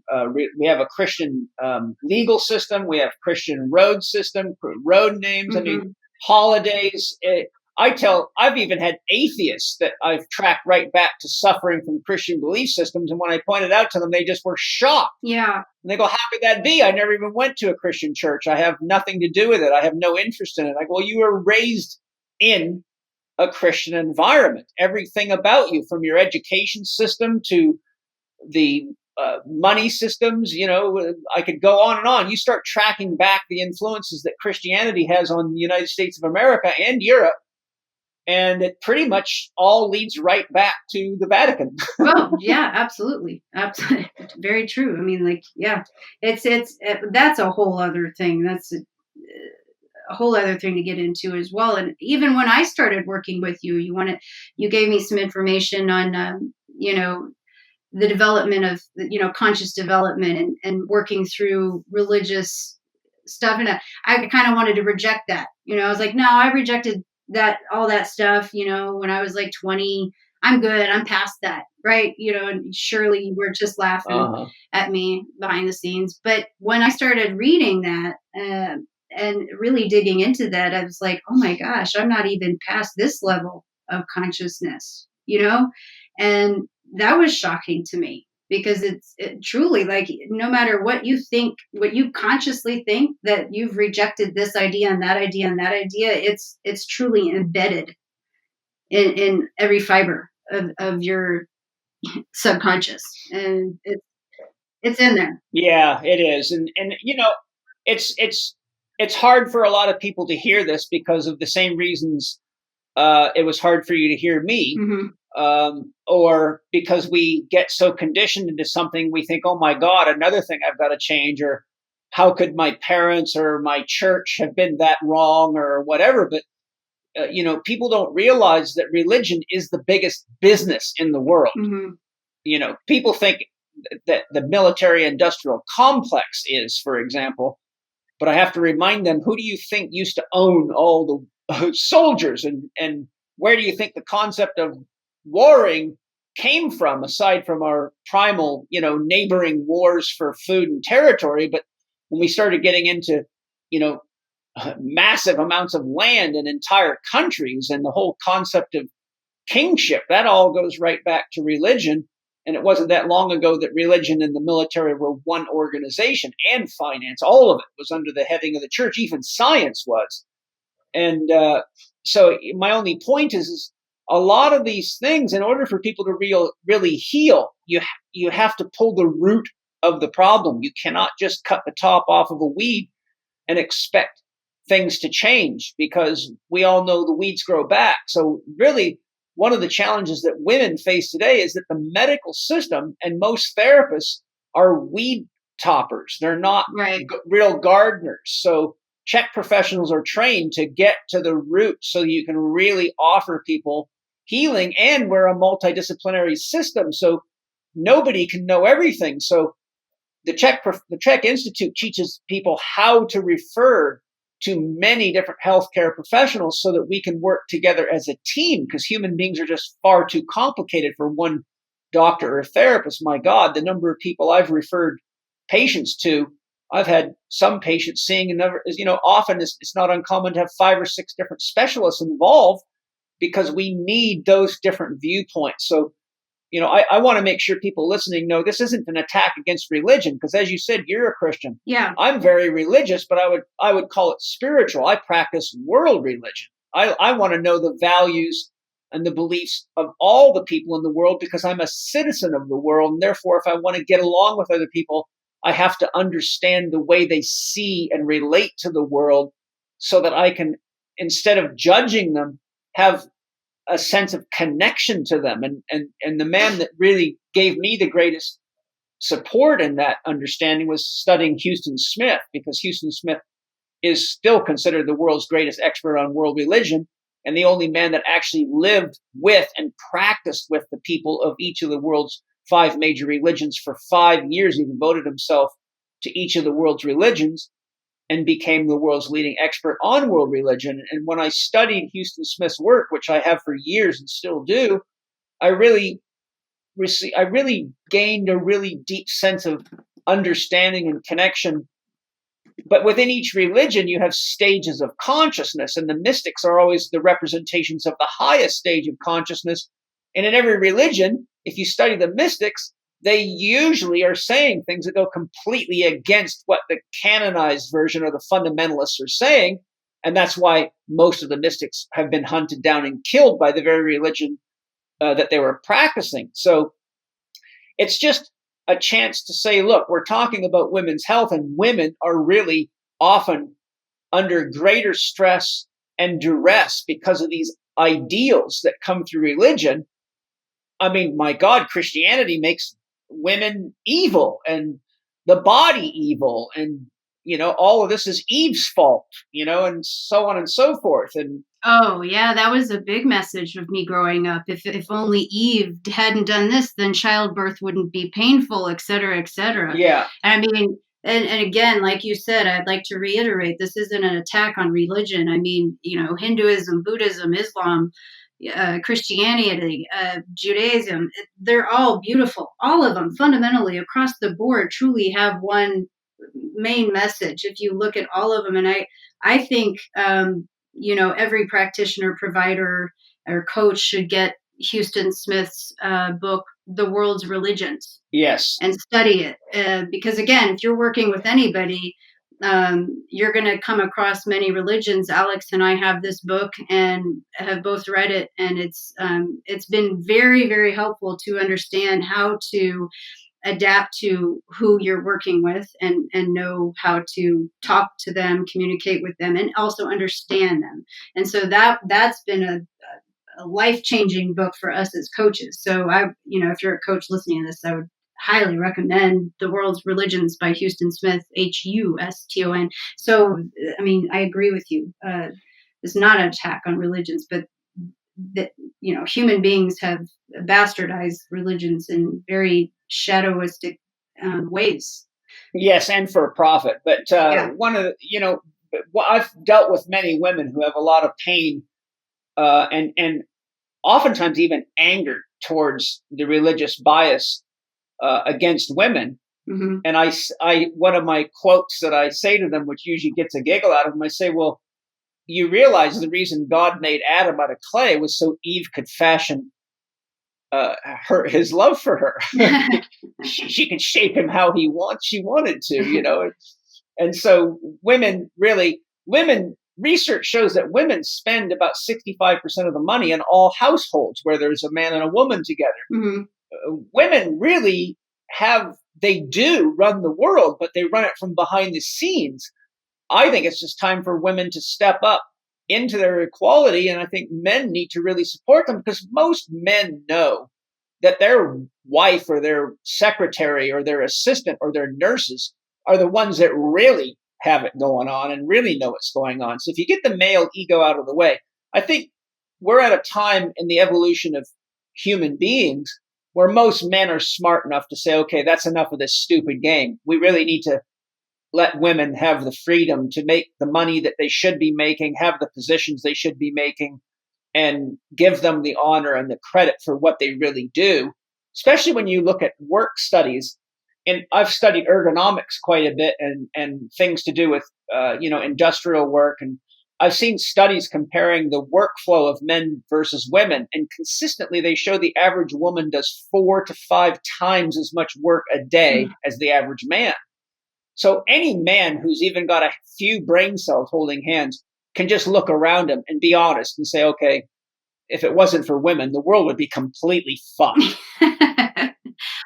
Men would just destroy it. In fact, women are usually picking up the pieces from all our stupid war games and all that crap. I haven't seen too many women rushing to send their cherished boys and girls off to get their heads blown off in a battlefield. But guys are, ready to swing dicks and swords and blast shit to pieces. And it's that attitude's just got to go, or we're going to kill each other. We're going to destroy each other. Yeah. Well, I mean, you're a smart guy, and that's why you've got 2 of the hardest working women right there in your household. I mean, if anybody's ever met Penny and seen Penny in action, my gosh. I mean, she's got enough power in her to run 3 companies. Well, yes, and she does run at least 3. Yeah. And, just for you guys listening, right at my dinner table, Penny has 3 master's degrees. She's a master's in biological anthropology from Cambridge University, a master's in exercise and sports science from Colorado State, a master's in business administration from Colorado State, and she's a pilot. Angie has a degree in energy medicine. She's got a degree in nutrition. She's got a degree in biology, and she's done a 3-year advanced training program in shamanism with one of the world's greatest teachers of shamanism, Michael Harner. So I highly respect, love, and appreciate the women closest to me. And I not only love and respect and appreciate them as beautiful women, but because they're very great contributors to my life and to the CHEK Institute, and have helped me and directly touch the lives of countless thousands of people. So really all I'm saying is, men, stop playing stupid games with women, because they're already way ahead of you. The difference is, if you keep on playing these patriarchal, religiously motivated games, you're just stressing the shit out of the very people that give you the greatest chance to live a full, enjoyable life. And the more you irritate them, the less sex you get. So wise up, boys. Yeah, there was a quote I had seen on I think it was Instagram the other day. Again, it was another one of those, women need to stop taking jobs away from men, and and again, going back to what you say, like, women get in productivity, far more and then, again, it's not a competition because men are good at the focusing and women are the multitaskers. And I don't think women need to compete with men because going back to the archetypes, this is what's happening. This is what's making women sick is they think women, I believe women think that they need to compete. And this is why we are becoming more masculine and we're losing touch with our feminine. And that's why we're getting sick. That's why 90% of those diagnosed with fibromyalgia are women. 2/3 of all Alzheimer's patients are women. Women experience migraines 2 times the rate as men. IBS 3 times more than men. They're 2.5 times more likely to be diagnosed with anxiety, OCD, and PTSD than men. And that includes statistics of post-war veterans. 1 out of every 4 women struggle with infertility. 25 to 30% of women between 15 to 44 have PCOS, polycystic ovarian syndrome, and it's estimated that 70% of women who have it are not even diagnosed, and 1 out of 10 women are diagnosed with endometriosis. These are all reproductive issues. These are women who are too masculine, who've lost touch with their femininity, and very dried out. And they're dried out. They're energetically, dried out, and their diets, they're often having to drink lots of coffee and tea, which has a diuretic effect on the body. So they're just, to try to cope with all their carrying and all the multitasking and everything we've been talking about, they have a much, I've never looked at studies on it, but I've worked with a lot more women that are addicted to coffee than I have men that are addicted to coffee because they're trying to do so much all the time. They're trying to push the red line. And when the body can't do it anymore, then they start taking shortcuts, and then coffee leads to something stronger. Then you got 5-hour energy. Well, next thing you know, it's going to be 24-hour energy. The next thing you know, it's going to be drink this, and you'll go like hell till you drop dead. Unless they smoke something or drink wine. And so it's one thing to the next thing to the next thing, and then you can't do one thing unless you have something. And those are the coping mechanisms, and that's you're now absolutely detached from your body because you're so on fire and in your masculine. And what I'm saying is this is because women are trying to compete with men because they think they need equality. And again, it might be an unpopular opinion, and I've been, oh man, have I gotten it online. But I don't think women need equality. Like you had said earlier, we control the economy. We control the economy. We pretty much own the GDP. We don't need it. We just need equal quality. Because if you recall my statistics, and those of you listening, or the statistics that I gave you earlier, that we only account for 3% of all exercise science research, and all of these other statistics I had shared about, all pre-trials and health studies that are not providing sex-specific data and findings in our research over all of history. And we're just now finding out a year or 2 ago that women are females are showing they develop more intense innate responses, cellular immune responses to viral infections and vaccinations than men.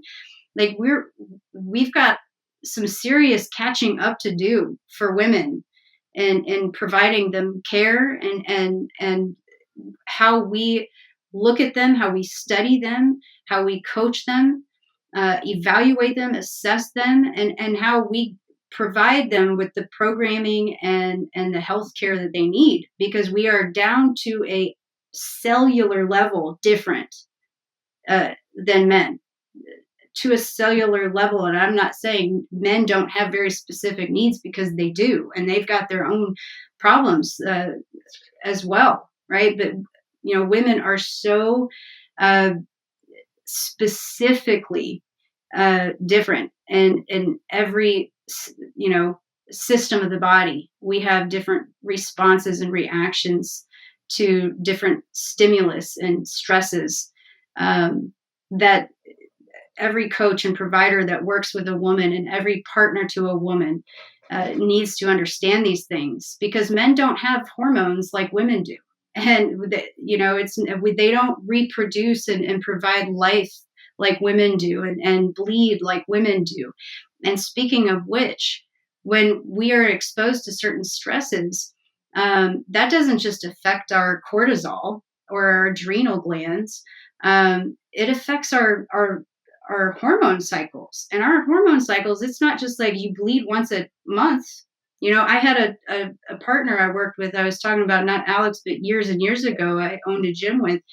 He couldn't even, he giggled. We're talking about an adult man that giggled and said, ew, at the mention of menstruation. Now, this is like, yeah, that's terribly immature. It's just, it's unfortunately there's still too many men that are just that childish out there. But, what I'd like to do, just for time's sake, we got several areas I wanted to touch on. Mm-hmm. Let's see if we can get through some of the rest of these key points, because I really think the audience would enjoy getting into some of this stuff. All right, let's dig in. So, Sara, that's all very fascinating stuff. I'm totally digging this, and you're bringing up all sorts of stuff because I haven't looked into the research on women since I did my Equal But Not the Same course, which was quite a long time ago now. Mm-hmm. And my concerns were mostly toward conditioning and orthopedic issues. So it's really exciting for me to hear all the new research that you're sharing. Not that it's exciting to hear it because it's sad, but it's exciting to get an update. So you're sort of serving me as my own personal research assistant at the moment, which is fantastic. I will certainly call you if I ever have a position open. I don't know if I can afford you, but you're damn good at it. I'd like to talk about conditioning in the female hormonal cycle. Sadly and oddly, I found that a lot of the females I work with, particularly for athletic conditioning, are quite detached from their own hormonal cycles, which when I started seeing that, I was like, oh my God, this is unbelievable. And that's particularly when birth controls pills are involved and they have chronic amenorrhea for any reason, but often due to the pill. Can you offer some tips as to when women are more likely to respond best to intense or complex movements, such intense exercise or complex movements, versus be more conservative with regard to their hormonal cycle? Yeah. Birth control pill, again, I can't tell anybody what to use or not use, but that is one thing where, women pop a pill and they just don't think about it. They become very detached from their body and they don't think about their hormones or their cycles, and they're very unaware and very detached. So again, it's very difficult for them to know how stress is affecting them. So, but yeah, the best times really truly for high intensity or complex tasks would be mid-cycle. And most particularly that would, I would choose for my athletes or women that I'm working with would be like, days 12 to 17 when estrogen and testosterone are naturally at their peak. But progesterone is also elevated. So progesterone kind of keeps recovery and stress in check, because progesterone is like the calming hormone. Whereas estrogen is like the energetic hormone. It helps with energy and focus, and testosterone's also the hormones that's helps with energy and drive and pain suppression or pain tolerance, increased strength, etc. So basically all those hormones are about at their peak mid-cycle, and that's weeks, about week 2 or days 9 to 17. Those are best times for metabolic strength and power type exercises. Oh, sorry. I didn't mean to interject without you finishing. Did you finish what you wanted to say? Oh, no, I was just going to include like power, agility, coordination. Those are at peak around that time. When I did my research to put together my course, Equal But Not the Same, I came across a very potent little book. I believe it was written by Judy Daly and Wendy I from the Australian Institute of Sport. And one of the things they shared in there, which I was quite shocked by, is that I think it was something like 69% of all injuries to Olympic class female athletes happen when they were premenstrual. Mm-hmm. And the most common reaction from their coaches was to just suck it up and push through it. And a lot of them had ultimately ended their careers because of that sort of coaching and a lack of awareness of how to condition females. So that's one of the reasons I asked you. I know these things from my own studies and working with females, but I thought it would be so important for women, especially if they're athletic out there, particularly with this boom of CrossFit and kettlebell training and all the ass kicker stuff. And a lot of women are gravitating to that. But I watch a lot of these women in the gym, and my God, I can practically tell where they're at their cycle just by looking at their orthopedics as they're doing the lifts and watching them fall into pronation and core control shut off. And you can see their lower abs distended oftentimes because they're premenstrual or in the early menstrual phases, and the abdominal walls shut off to make room for the uterus. So there's a lot of stuff. That's why I have all the organ maps and everything for the practitioners at HLC3, so they can learn how to track the correlation between body symptoms and gland and organ functions. Something I thought was really cool, you created a table of correlations on page 38 in your course manual, looking at the correlations between the archetypes and the hormonal phases. I love the animal correlations as well that you give, which was quite cool. Is there anything specific from that table of correspondences that you'd like to share right now? Well, yeah, I think I touched a little bit on it earlier, is that with the shifting hormones, as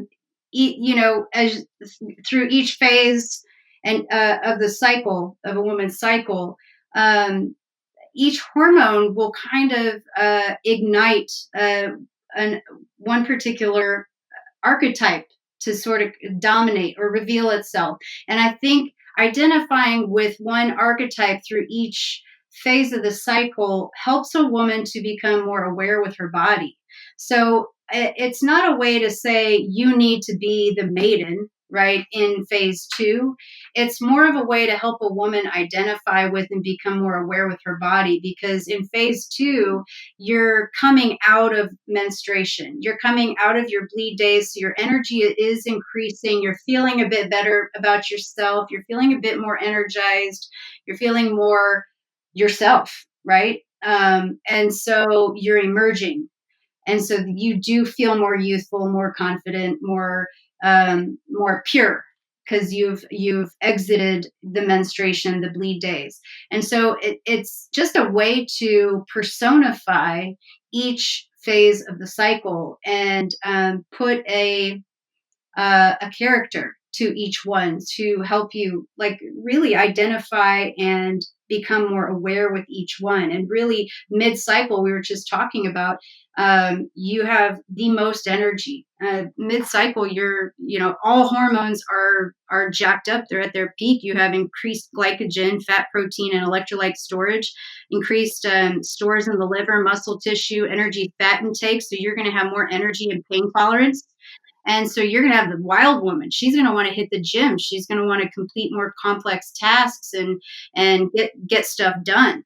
And then early luteal to mid luteal, that's like before you start your period, after ovulation, you're going to see more focused energy, but you're going to have more of the sort of the mother woman coming out, the mother nurturer who's taking care of herself and getting ready for menstruation to begin, because she knows it's coming. So she's going to start getting ready for it and taking care of herself and taking care of things that need to be taken care of and nurturing projects, because she knows that she's going to kind of need to go inward and take a little bit of time off and take care of herself in the coming week.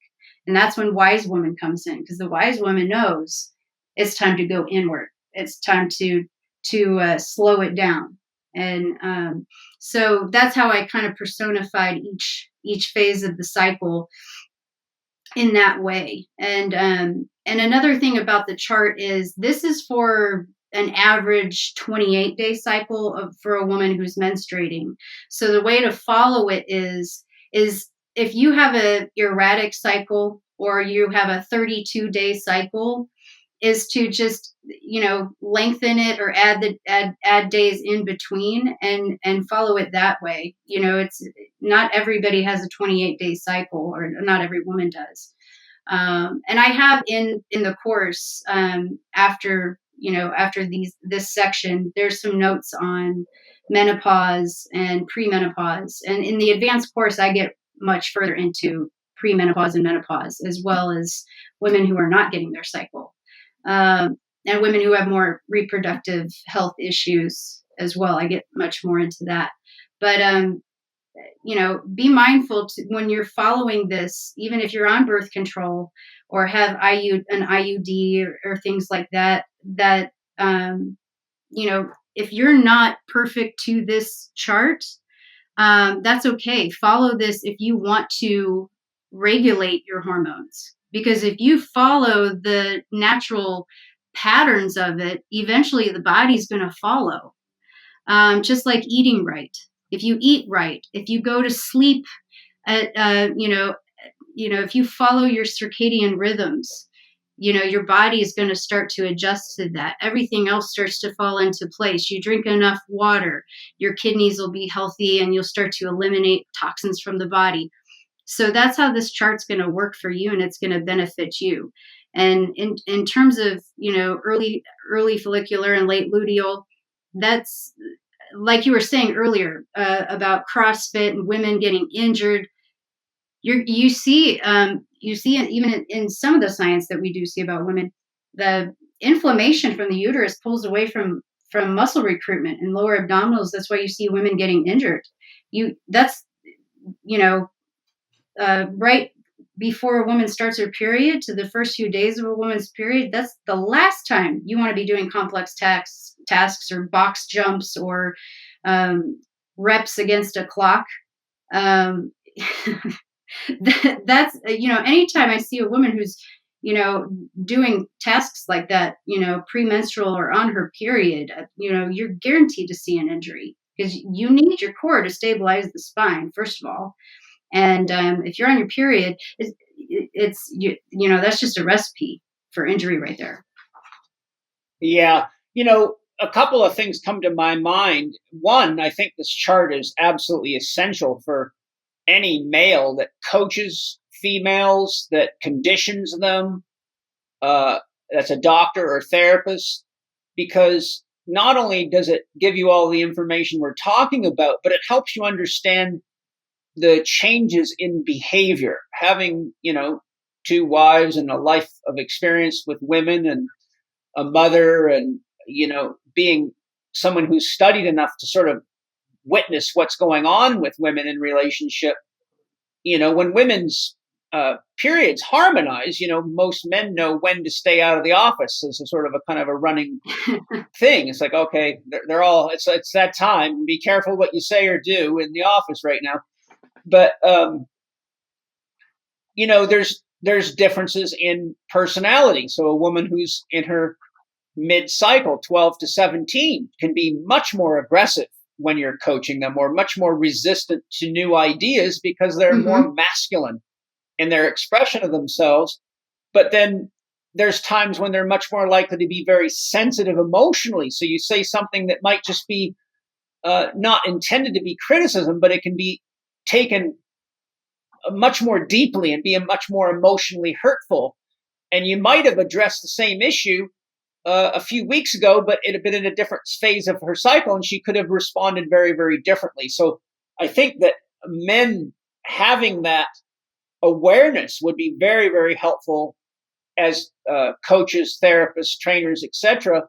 The other thing is that a lot of women are so out of touch with their cycle. If they saw the correlations between the archetypes and the animals, they could literally say, well, am I feeling more like a maiden right now, or a wise woman, or a wild woman, etc. And that might help them start to get more of a sense of where they're at in their ovulatory cycle, just by paying attention to those psychological characteristics. And then they might be able to be more aware of when they should or shouldn't have unprotected sex for their own protection. Because that can get very confusing. Like, what are what's the consistency of your fluids and all these types of symptoms, that can, though that information can be very overwhelming. Well, I don't know, is it egg white, is it clear, is it da da da, getting and you want to get on Google and look and compare it. It's like, women can sometimes be more in touch with their psychological feelings,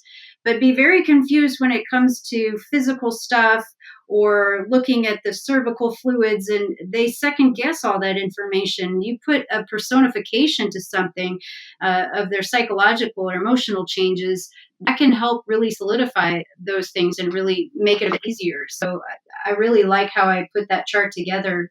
And also got to thank you though, because you're the one who really introduced me to archetypes. So you were kind of, in a way, a co-writer of this.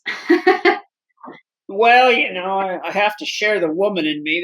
There's a woman in all of us men. It takes a lot of maturity to find her, but when we do, our life gets a lot easier. We're far less likely to get injured in the gym or on motorcycles or whatever it be. And it took me a long time. I didn't really start truly tapping into my feminine until probably I was about 47 years old, just because a lot of circumstances made me realize I'd better start listening, because as I'm aging, I'm not recovering from my silliness as fast. And I also wanted to enhance my relationships with people. So I just needed to, get the silverback gorilla to find his female partner in my psyche. And I think it's very important for men. A lot of men have this sort of fear of accessing their feminine, that it's going to turn them into a pussy or a wimp or something. But, I really believe a man's never at his potential till he has access to the woman inside of him, because he can't use his intelligence. When you're young, dumb, and full of cum, you bang into shit all the time.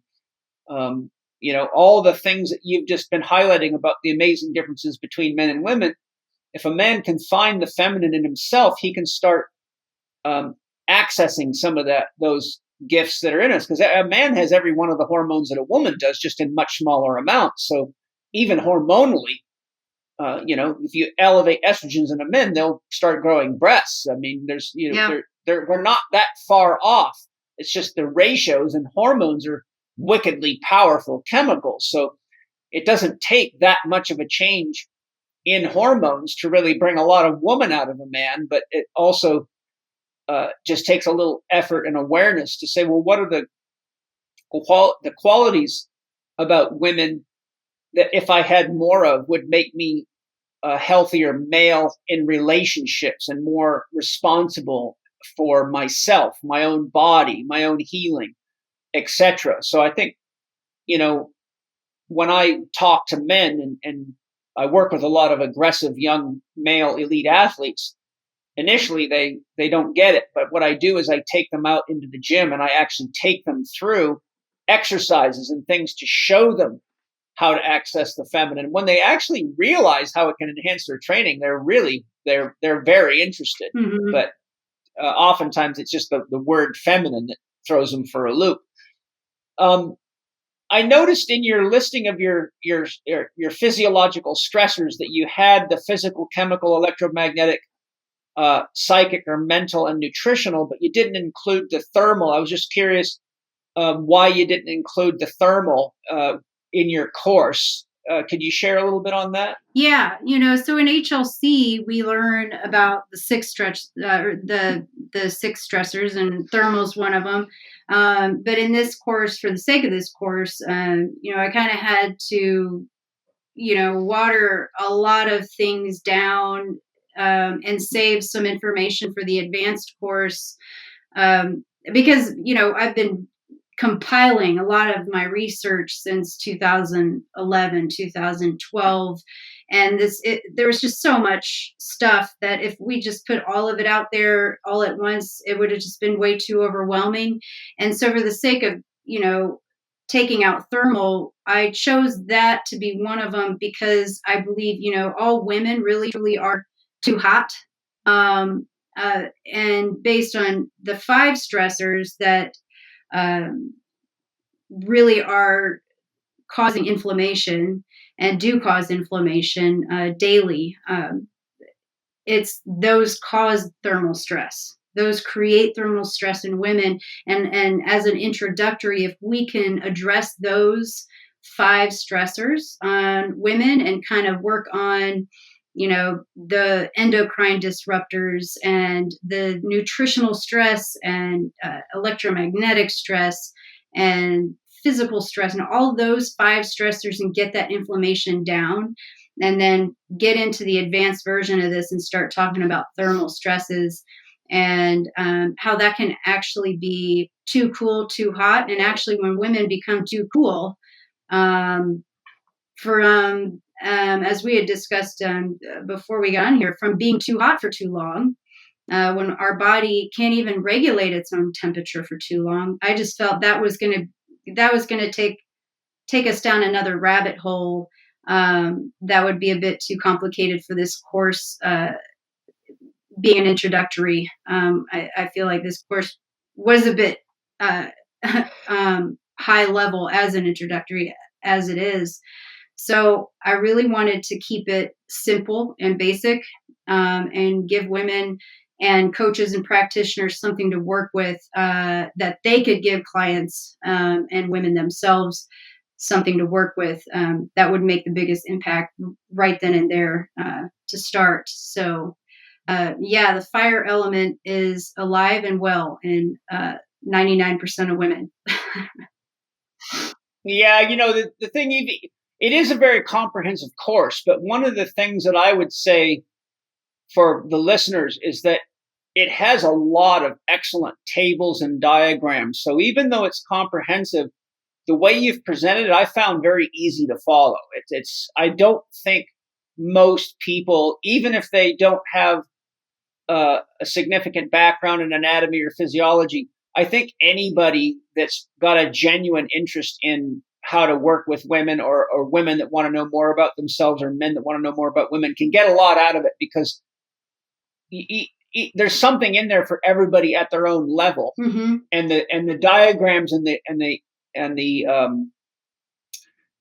artistic expression of it, I think, makes it much more palatable to people. Yeah, that was my goal, was really to take all of the data that I found and really present it in a way that it could be consumed in you know, a way that it could be processed and applied by anyone who was, seasoned to new to all of this. And even the most seasoned practitioners that I've given this to, even some of your instructors who've been with the CHEK Institute for a long time, have been absolutely blown away by this. But I wanted it to go either way. The instructors at your institute, to be absolutely impressed, to someone who's just now receiving this information for the first time to be able to understand it. So that's why I created all of the tables and the diagrams and the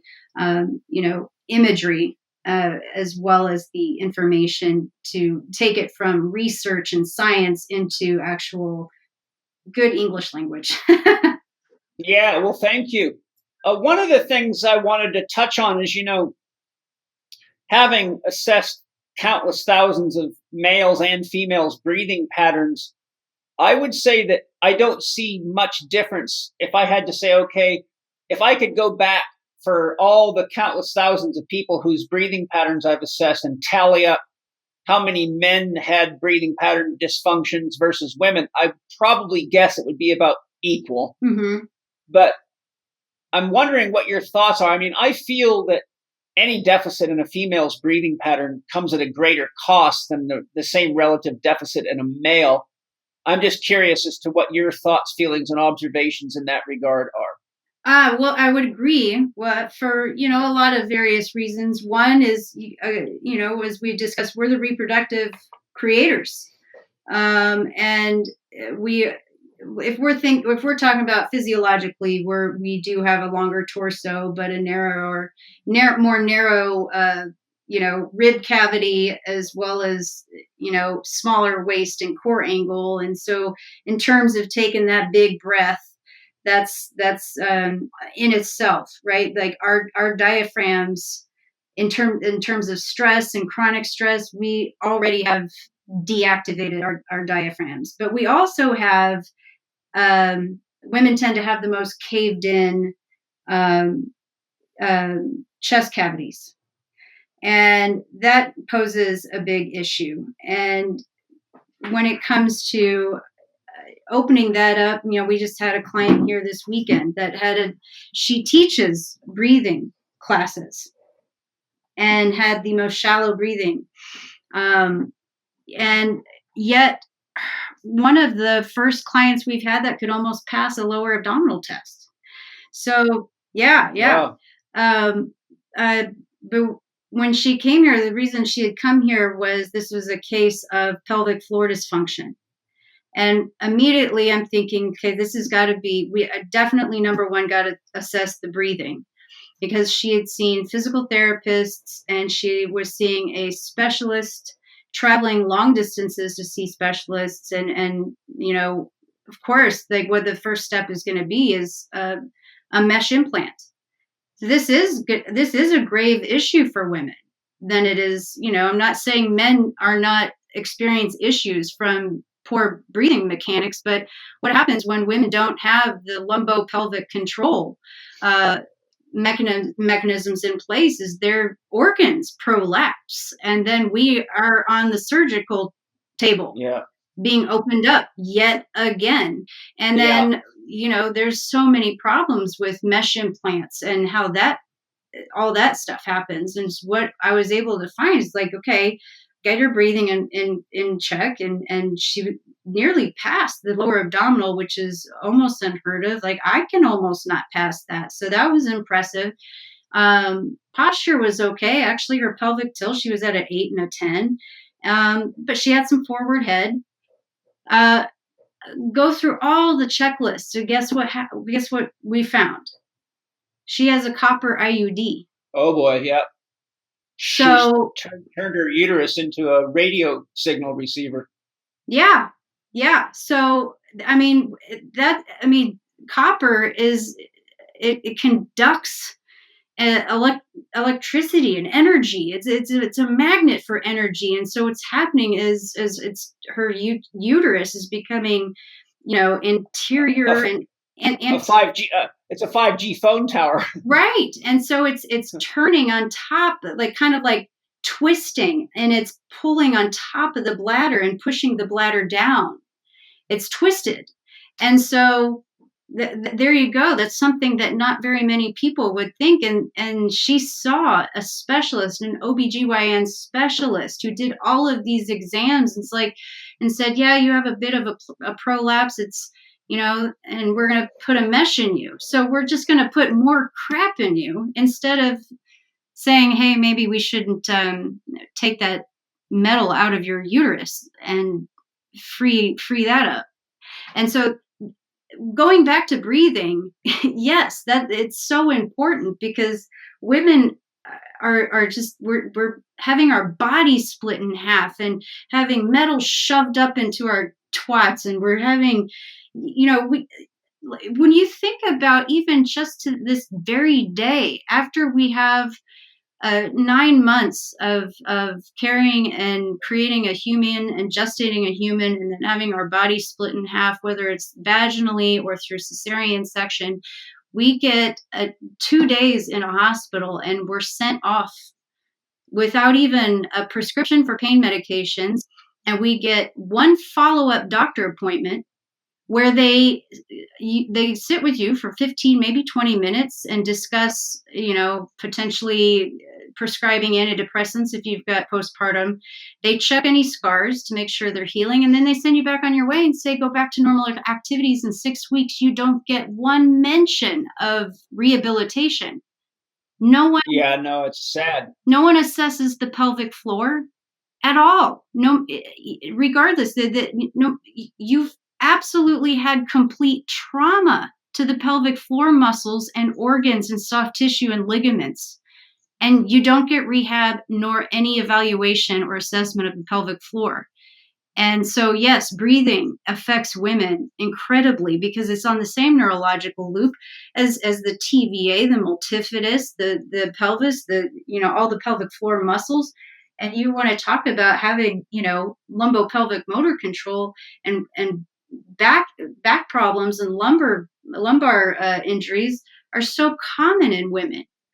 And then, Yeah. and then you have ACL injuries. They're 4 times more common in women than they are in men. And the coccyx injuries and issues and surgeries, 6 times or 5 times more in women. Pelvic inflammatory disease, sciatica pain, SI joint dysfunction, like, and that will go back to breathing. Yeah. One of the things too is, like I know when Angie was in her third trimester, both with Mana and Zoe, her breathing sped up quite a bit, and she was so big, her organs were all pushed up into her diaphragm, so she couldn't take a normal breath, a normal full diaphragmatic breath. So if a woman that's pregnant like that has a breathing pattern disorder, which means that they're not able to expand. So for people listening, a breathing pattern disorder occurs, first of all, when you inhale, your spine lengthens. So your spinal curvature should reduce. If you lean up against a wall, for example, and take a deep breath, you should feel your head moving up the wall like you're getting taller. Your rib cage should expand anterior to posterior. So the distance from your spine to your sternum or your chest should get bigger, and your rib cage should expand laterally. So if a person's losing any of those 3 dimensions and they're in late stage pregnancy, it's going to cause a tremendous oxygen deficit, which is going to cause hyperventilation. And that triggers off sympathetic nerve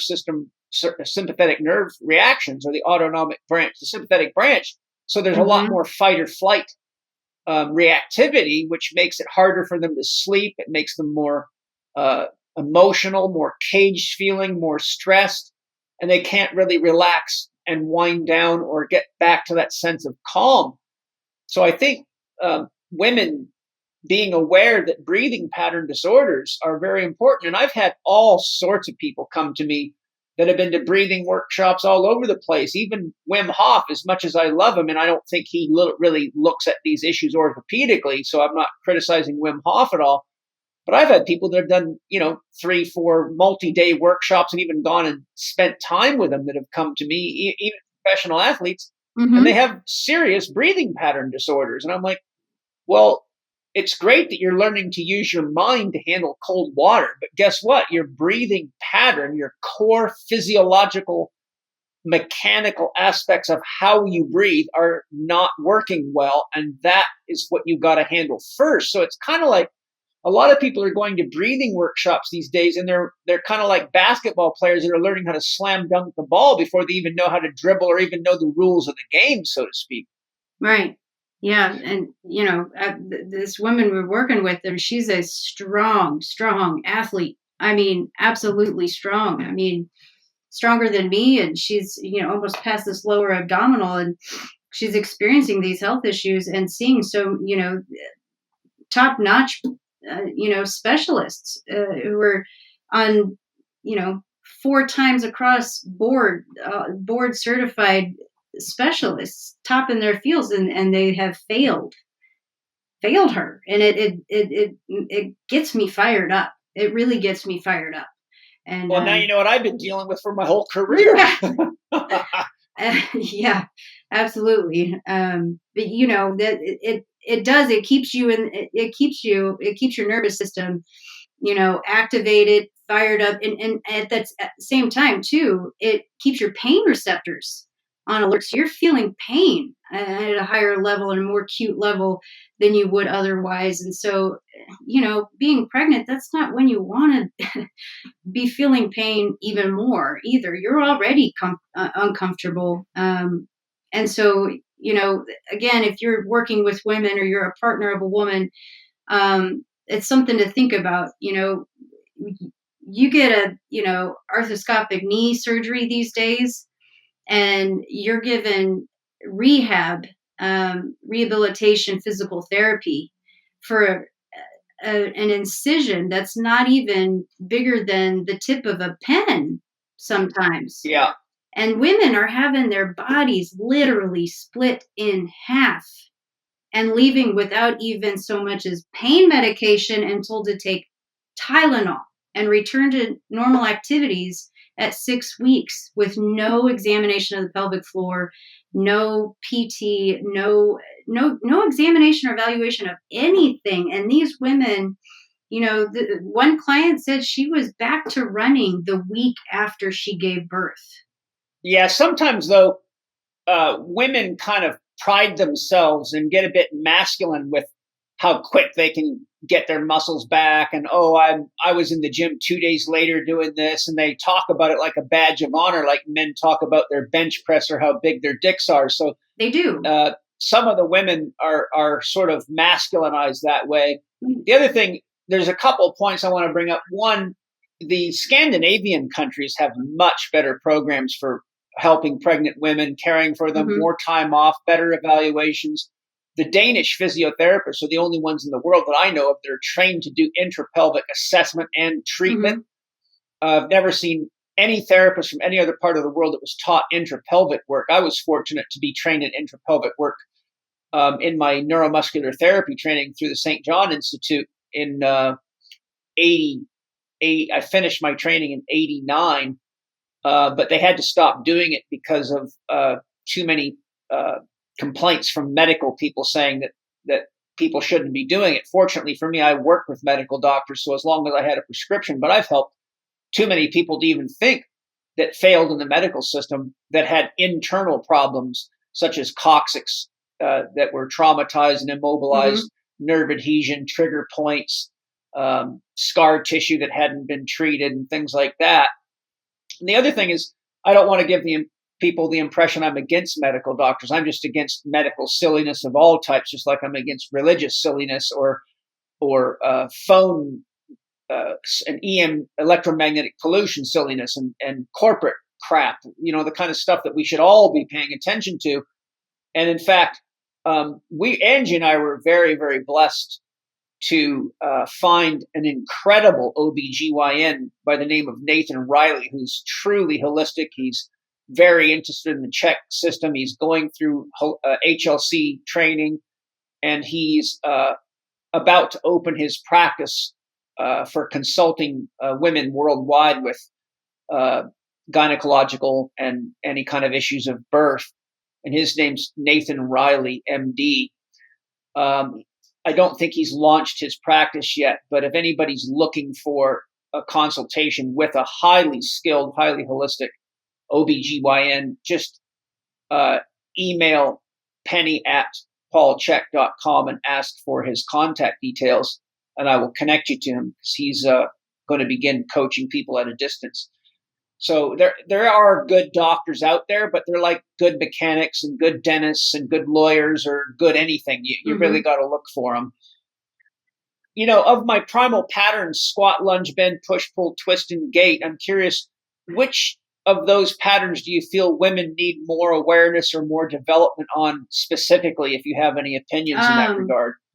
Well, I mean, I like to do, I like to make sure I incorporate all of them into all women's programs because, I did at a conference, every year I do a workshop, primal patterns for women, and of course with your trademark, and I create exercises that are geared toward women using the primal patterns because I think it's so important. But I mean, if I really had if you're forcing me to pick a few, I'm going to say the bend, lunge, and the pull, and then the twist. The bend and the lunge have the most carryover, I feel like, for women in day-to-day life. And that's going to integrate the pelvis, and which women have a lot of issues with and injury with. The pull, I believe, is because women have a lot of kyphosis and forward head and tight pecs for sure. And bringing that pull and working on posture is important. Twist is a great movement, especially if you integrate the lunge and the twist, with the cable machine, is really good. I love that. And integrating the squat with like a single leg lunge and bend sort of squat position that helps with lumbopelvic motor control. So I like all of them. I really can't pick all of them, or just a few. But the bend, the lunge, and the pull and the twist are really, really important. They have the most carryover in terms of what women have experienced the most pain and injury to that I have seen. Yeah, one of the things I've noticed, and I'm more aware of it now from being with Angie, being pregnant twice in the last 4 years. So I've got to watch her and watch her body change. And when a woman's got a newborn, as you know, they spend so much time holding the baby and looking down at the baby and breastfeeding. So they're kind of dropping their chest down to bring the breast to the baby. Yeah. And I watched Angie's kyphosis get significantly greater. And so I personally think that, especially for mothers, that the pulling pattern and the bending pattern, such as deadlifts and rowing, because it really helps give them the strength. And they spend so much time coming down to the child's level. So even if the child can walk, say they're 1 to 4 years old, you're spending so much time dressing the kids, shoes on and off, playing with them, that those patterns tend to get very weak in women because they're so busy stuck in the end range of flexion or down on the ground. They often don't have time to get much exercise. So I think that the pulling and the bending and the pulling patterns are, and deadlifts is sort of a combination of bending and pulling as well. But any of the rowing type exercises and the deadlift, the sumo deadlift in particular for women, because of the change in the angle of the thighs and how much more stable the pelvis is for females, I think is very important. Yeah. When it comes to cardio training, females they're almost addicted to cardio out there, although the boom in functional training that we've talked about is on, but I still see this heavy addiction to cardio's training, and we can thank, the exercise systems and personal training systems. And I've lectured on this all over the world. The machine industry has just poisoned everybody's mind to think you got to do all this cardio work, which, without going into a description of reasons why that's silly, what are your thoughts on the pros and cons of cardio training for women, and any suggestions you might have? I think mostly women are addicted to the adrenaline. It's a stimulus. It's a coping. And also, there could be the idea that I'm burning fat, which is an old thing. I'm burning calories. I'm earning my next meal, et cetera, et cetera. So there could be an addiction there.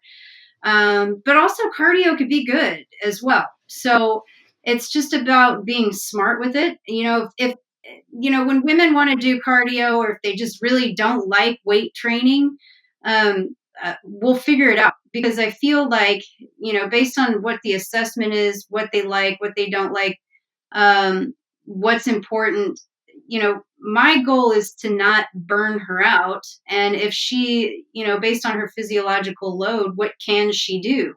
So I'm not going to give a woman anything she can't do, but I'm not going to give her anything she doesn't want to do, because she's not going to do it. So we're just wasting each other's time. Right. But if she's trying to play games with me and say, well, I only run, and I run marathons, and so I need to train for this marathon, but she's presenting all these injuries and burnout, then I'm just going to tell her she should move on to another coach, because we'll just waste each other's time.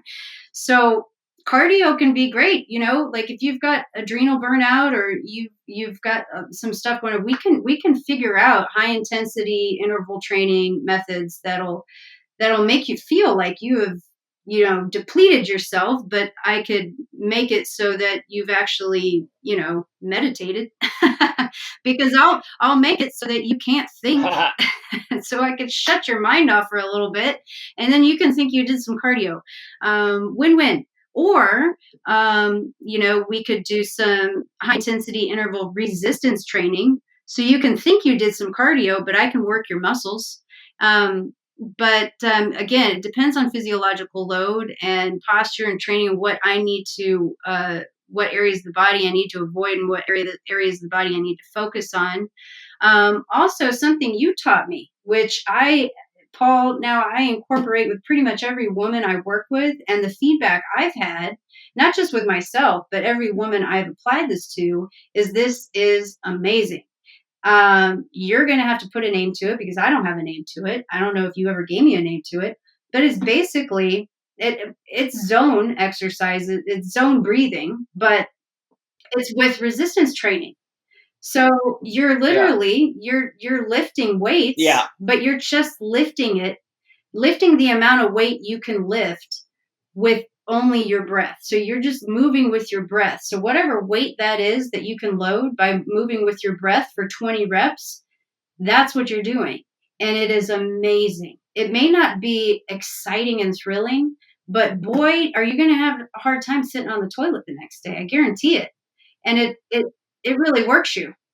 Yeah, it's bam. I call it dynamic meditation. I mean, I got the concept of dynamic meditation from studying Osho's dynamic meditations, which are very, very different. But it's really a threshold exercise that's a crossbreed between working out and working in, with the intention of keeping the intensity low enough that it doesn't disrupt your natural breathing cycle. So you aerate or oxygenate the body, and you keep the intensity low enough that it's not going to overly stress the body, but it actually allows a woman to use repetitious movements to calm the mind and calm the body.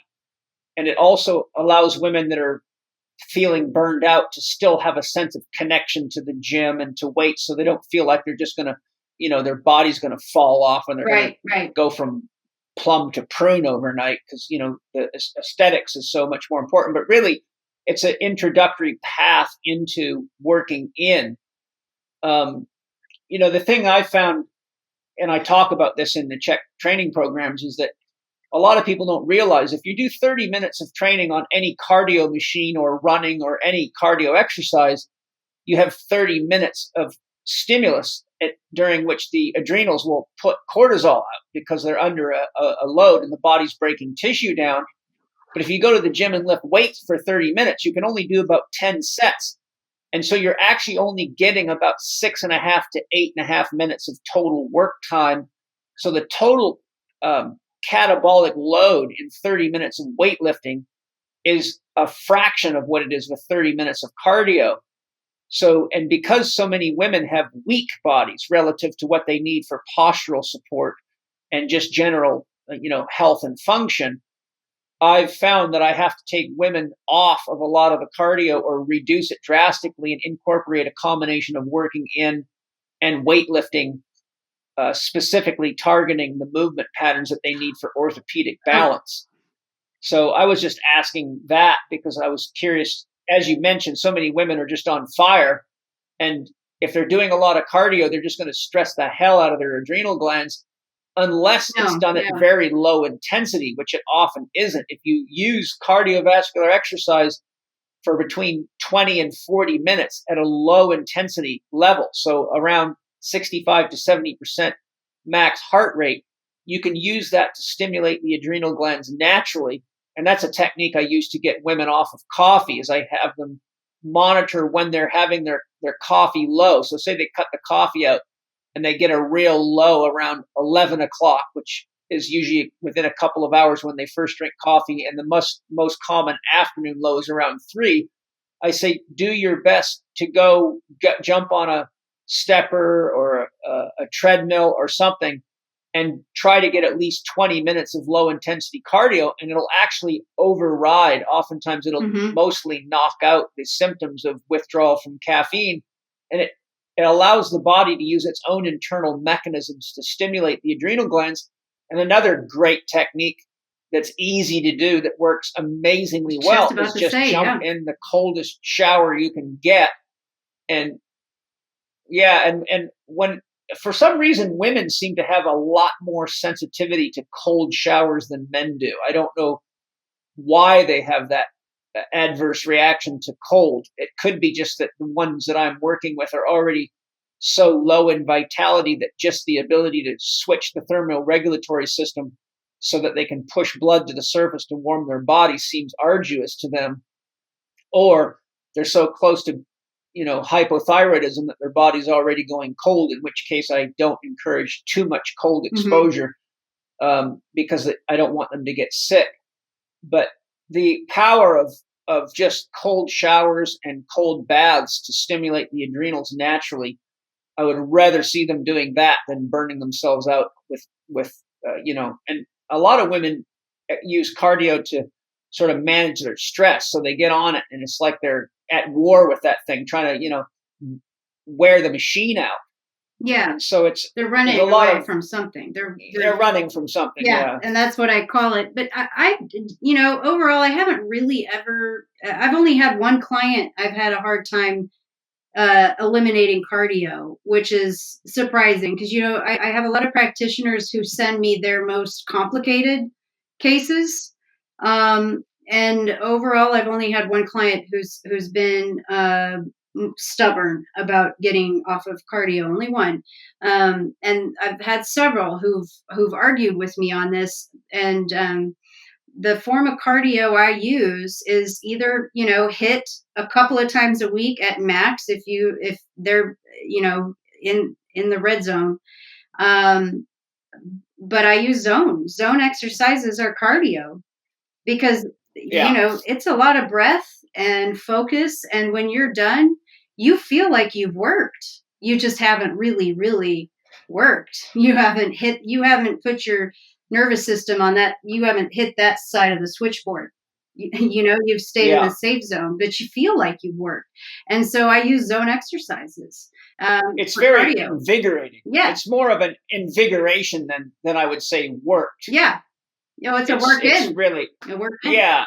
And then I also use for those who do like the resistance training, but it's a must. Resistance training is a must in any of my programs because use it or lose it, sister.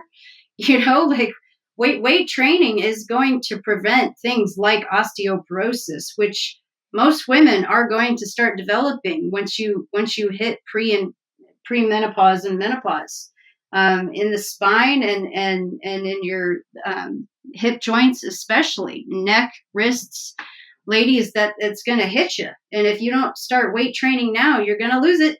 So you better start picking up those weights and work on that posture. And hypertrophy is really, truly the only way that's going to prevent that. And if you're running and doing cardio like a cardio bunny, you look at marathon runners now and women who are addicted to cardio when they're 60 and 70 and compare that to women who lift and compare those bodies and their durability and stability and their postures. And you're going to see a big difference in MRI scans and bone density. So, and in injuries, right? So it's a use it or lose it. Ask yourself, do you want to be in a walker when you're 65 and 70 years old, or do you want to have vitality and be playing with your grandkids and be spending your golden years traveling around the world and enjoying, experiencing your human experience here on Earth as long as you can? So yeah, it's all very, very important stuff. One of the things that when I was studying all the research I could get into to create Equal But Not the Same, I looked at a lot of studies on weightlifting and the effects on women. And one of the most common correlating factors they found with women who got into weightlifting or resistance training programs was that it had a significant effect on improving their self-esteem. Yeah. And as women get stronger and feel more capable, they one, weightlifting stimulates testosterone development in the body and androgens, so they get more of so that they get more of a lift, they get more assertive, and they can feel more centered in themselves. So I think with all the things we've discussed and the repression of women and all that, I think that's one of the reasons women are unconsciously gravitating toward weightlifting, is because they need that sort of enhancement in their self-esteem and assertiveness so that they can handle the rigors of womanhood, which, as we've discussed, are really quite significant, especially in the kind of patriarchal environment that we're in. It's been a great, great discussion. I hope everybody's enjoyed it as much as I have. I really love going through your course, because just seeing all the statistics and things, since I'd looked into the research, I was just blown away. I'm like, oh my God, man, this is like, this needs to be headline freaking news, because one, science is very out of balance with regard to the women. Two, the women don't often realize that a lot of the research that's being used to guide medical approaches was done on either men or male animals, and it is really not a safe way to determine how a woman should be treated medically. So as we close out, do you have any final comments that you want to share? Yeah, I mean, I'm touching on what you were just saying, like, in closing, it is so, so important. And this is why I really chose to use this course is really what I'm so, so passionate about. I've been compiling this data and all of this research since 2011 and putting it all together. And if it weren't for Paul, seeing some notes on a blackboard behind me on a call one day, I don't know if this would have ever come out. I've been holding on to this information for years because I didn't trust anybody to put it out there. And if anybody's going to help me really truly change the world and how the world sees women and coaches women, cares for women, evaluates and assesses and programs women, it's going to be the CHEK Institute. And I'm one of the CHEK Institute's biggest fans. And that said, I'm very proud to be providing them with this course so that they can continue to change the world. And so I encourage all of you to check out this course and be ready for more, because there's more where this came from. These statistics, this information, there is more behind it, and you'll be surprised. I'm ready to take this information, and not just what is in this course, but what I'm finding out, and help women get not equality, but equal quality. Because fantastic. It's time. Yes, and we're very excited to offer the course, and as you were mentioning, when I saw I was doing a coaching session with you by Skype, and I think you had one of the tables that's in the course mapped out on the whiteboard, and I'm looking at that, reading the board. I'm going, damn, that's some damn good information up there. The world needs to hear about this. Sarah, what the hell are you doing with all that? And then, so that's how this all got started. So I'll pat myself on the back as being a good talent scout.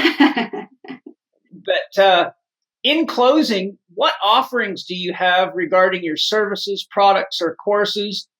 And we know people can get the Holistic Health and Performance for Women course we've been discussing on the podcast today, right through the CHEK Institute. It is, by the way, it is an online course, so you can do it right from your home, 24 hours a day with an internet connection. You can even probably do it on your phone. But Sarah, you and Alex, your partner, offer all sorts of great stuff. So where can people find you, and what are the services that you guys offer, aside from the fact that we're offering this course through the CHEK Institute? Yeah, so Alex and I, now that we have established ourselves here, we've moved Primal Fusion to a 5.5 acre location where we have our 2,500 square foot gym. It's a 2-story gym and teaching facility. with a loft treatment area, treatment office for physical therapy, as well as cold plunge, sauna, detox, showers, training, you name it, as well as the teaching facility where we will be offering CHEK classes this coming year. We also have a guest house where all of our clients who come from out of town can come and do intensives. So Alex is a master CHEK practitioner, and he does a lot of the hands-on manual therapy, physical therapy, where when women that I work with come in, I do all of the assessments, write the programs, and work with them very intimately one-on-one with the psychological, emotional, putting the programs together, health, diet, you name it. Alex does all of the physical manual adjustments and all of that stuff. So we work as a team, and you've got a place to stay here on site if you're coming from out of town and if you need to. So we've got 5.5 acres of beautiful landscape backed up by 400 plus acres of country, wildlife. And I also do online programs, and I have this women's course that's sort of the extended version, 3 months of working with me, 3 to 6 months. So you can find me online at primalfusionhealth.com. And my space is limited, though, because what I do with and working with women is very intensive. So if you are looking to work with me, just shoot me an email through the website and check the availability. And we'd be happy to work with you based on that. And I didn't think I heard you mention you're in Austin, Texas. Austin, Texas. Yes, we are in Austin, Texas. Beautiful, beautiful place here. We call it Anki. Right on. AN-KI. What does that mean? Heaven and earth. Right on, baby. Universe. Yes. Perfect.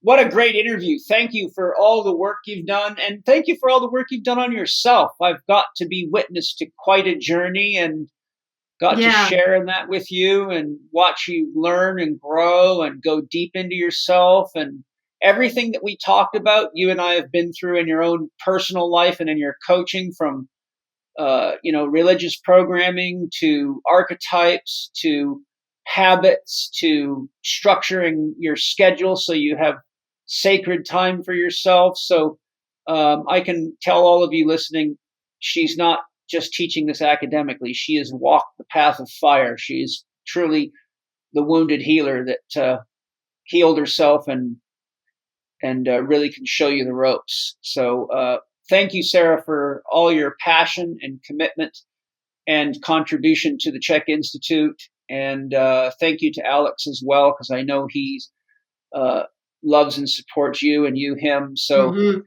I want to extend some love to him as well. And he's a level 4 and an HLC3. So and also a neuromuscular therapist, and has quite a diverse, deep toolbox to support your guys' mission there. So what a great time together. And I will look forward to hearing the amazing feedback that I suspect we're going to get from this podcast. If you guys love this podcast, please share it as widely as you can. Help us grow the podcast so we can help others find truly holistic health and nurture the planet, and bring us all together as a human family and create some equality for the women, and just make the world a more beautiful place for all of us and for Mother Nature. Thank you, Sara. Thank you. Thank you for listening to Living 4D with Paul CHEK and today's guest, Sara Gustafson. You can find Sara on Instagram at primal_fusion or at Women Who Raise Hell, and on Facebook at Primal Fusion Health. Her website is primalfusionhealth.com, where you can find out more about working directly with her. Act quickly to get 20% off Sara's comprehensive course, Holistic Health and Performance for Women. Go to tiny.cc/HHP Women by March 14th for an immediate saving. No promotion code is needed. Follow Paul on Instagram and Twitter at Living4D Podcast, or on his YouTube podcast channel, youtube.com/Living4D with Paul CHEK. You can watch more on Paul's blog at paulcheksblog.com and at the CHEK Institute's brand new streaming media site, chekiva.com.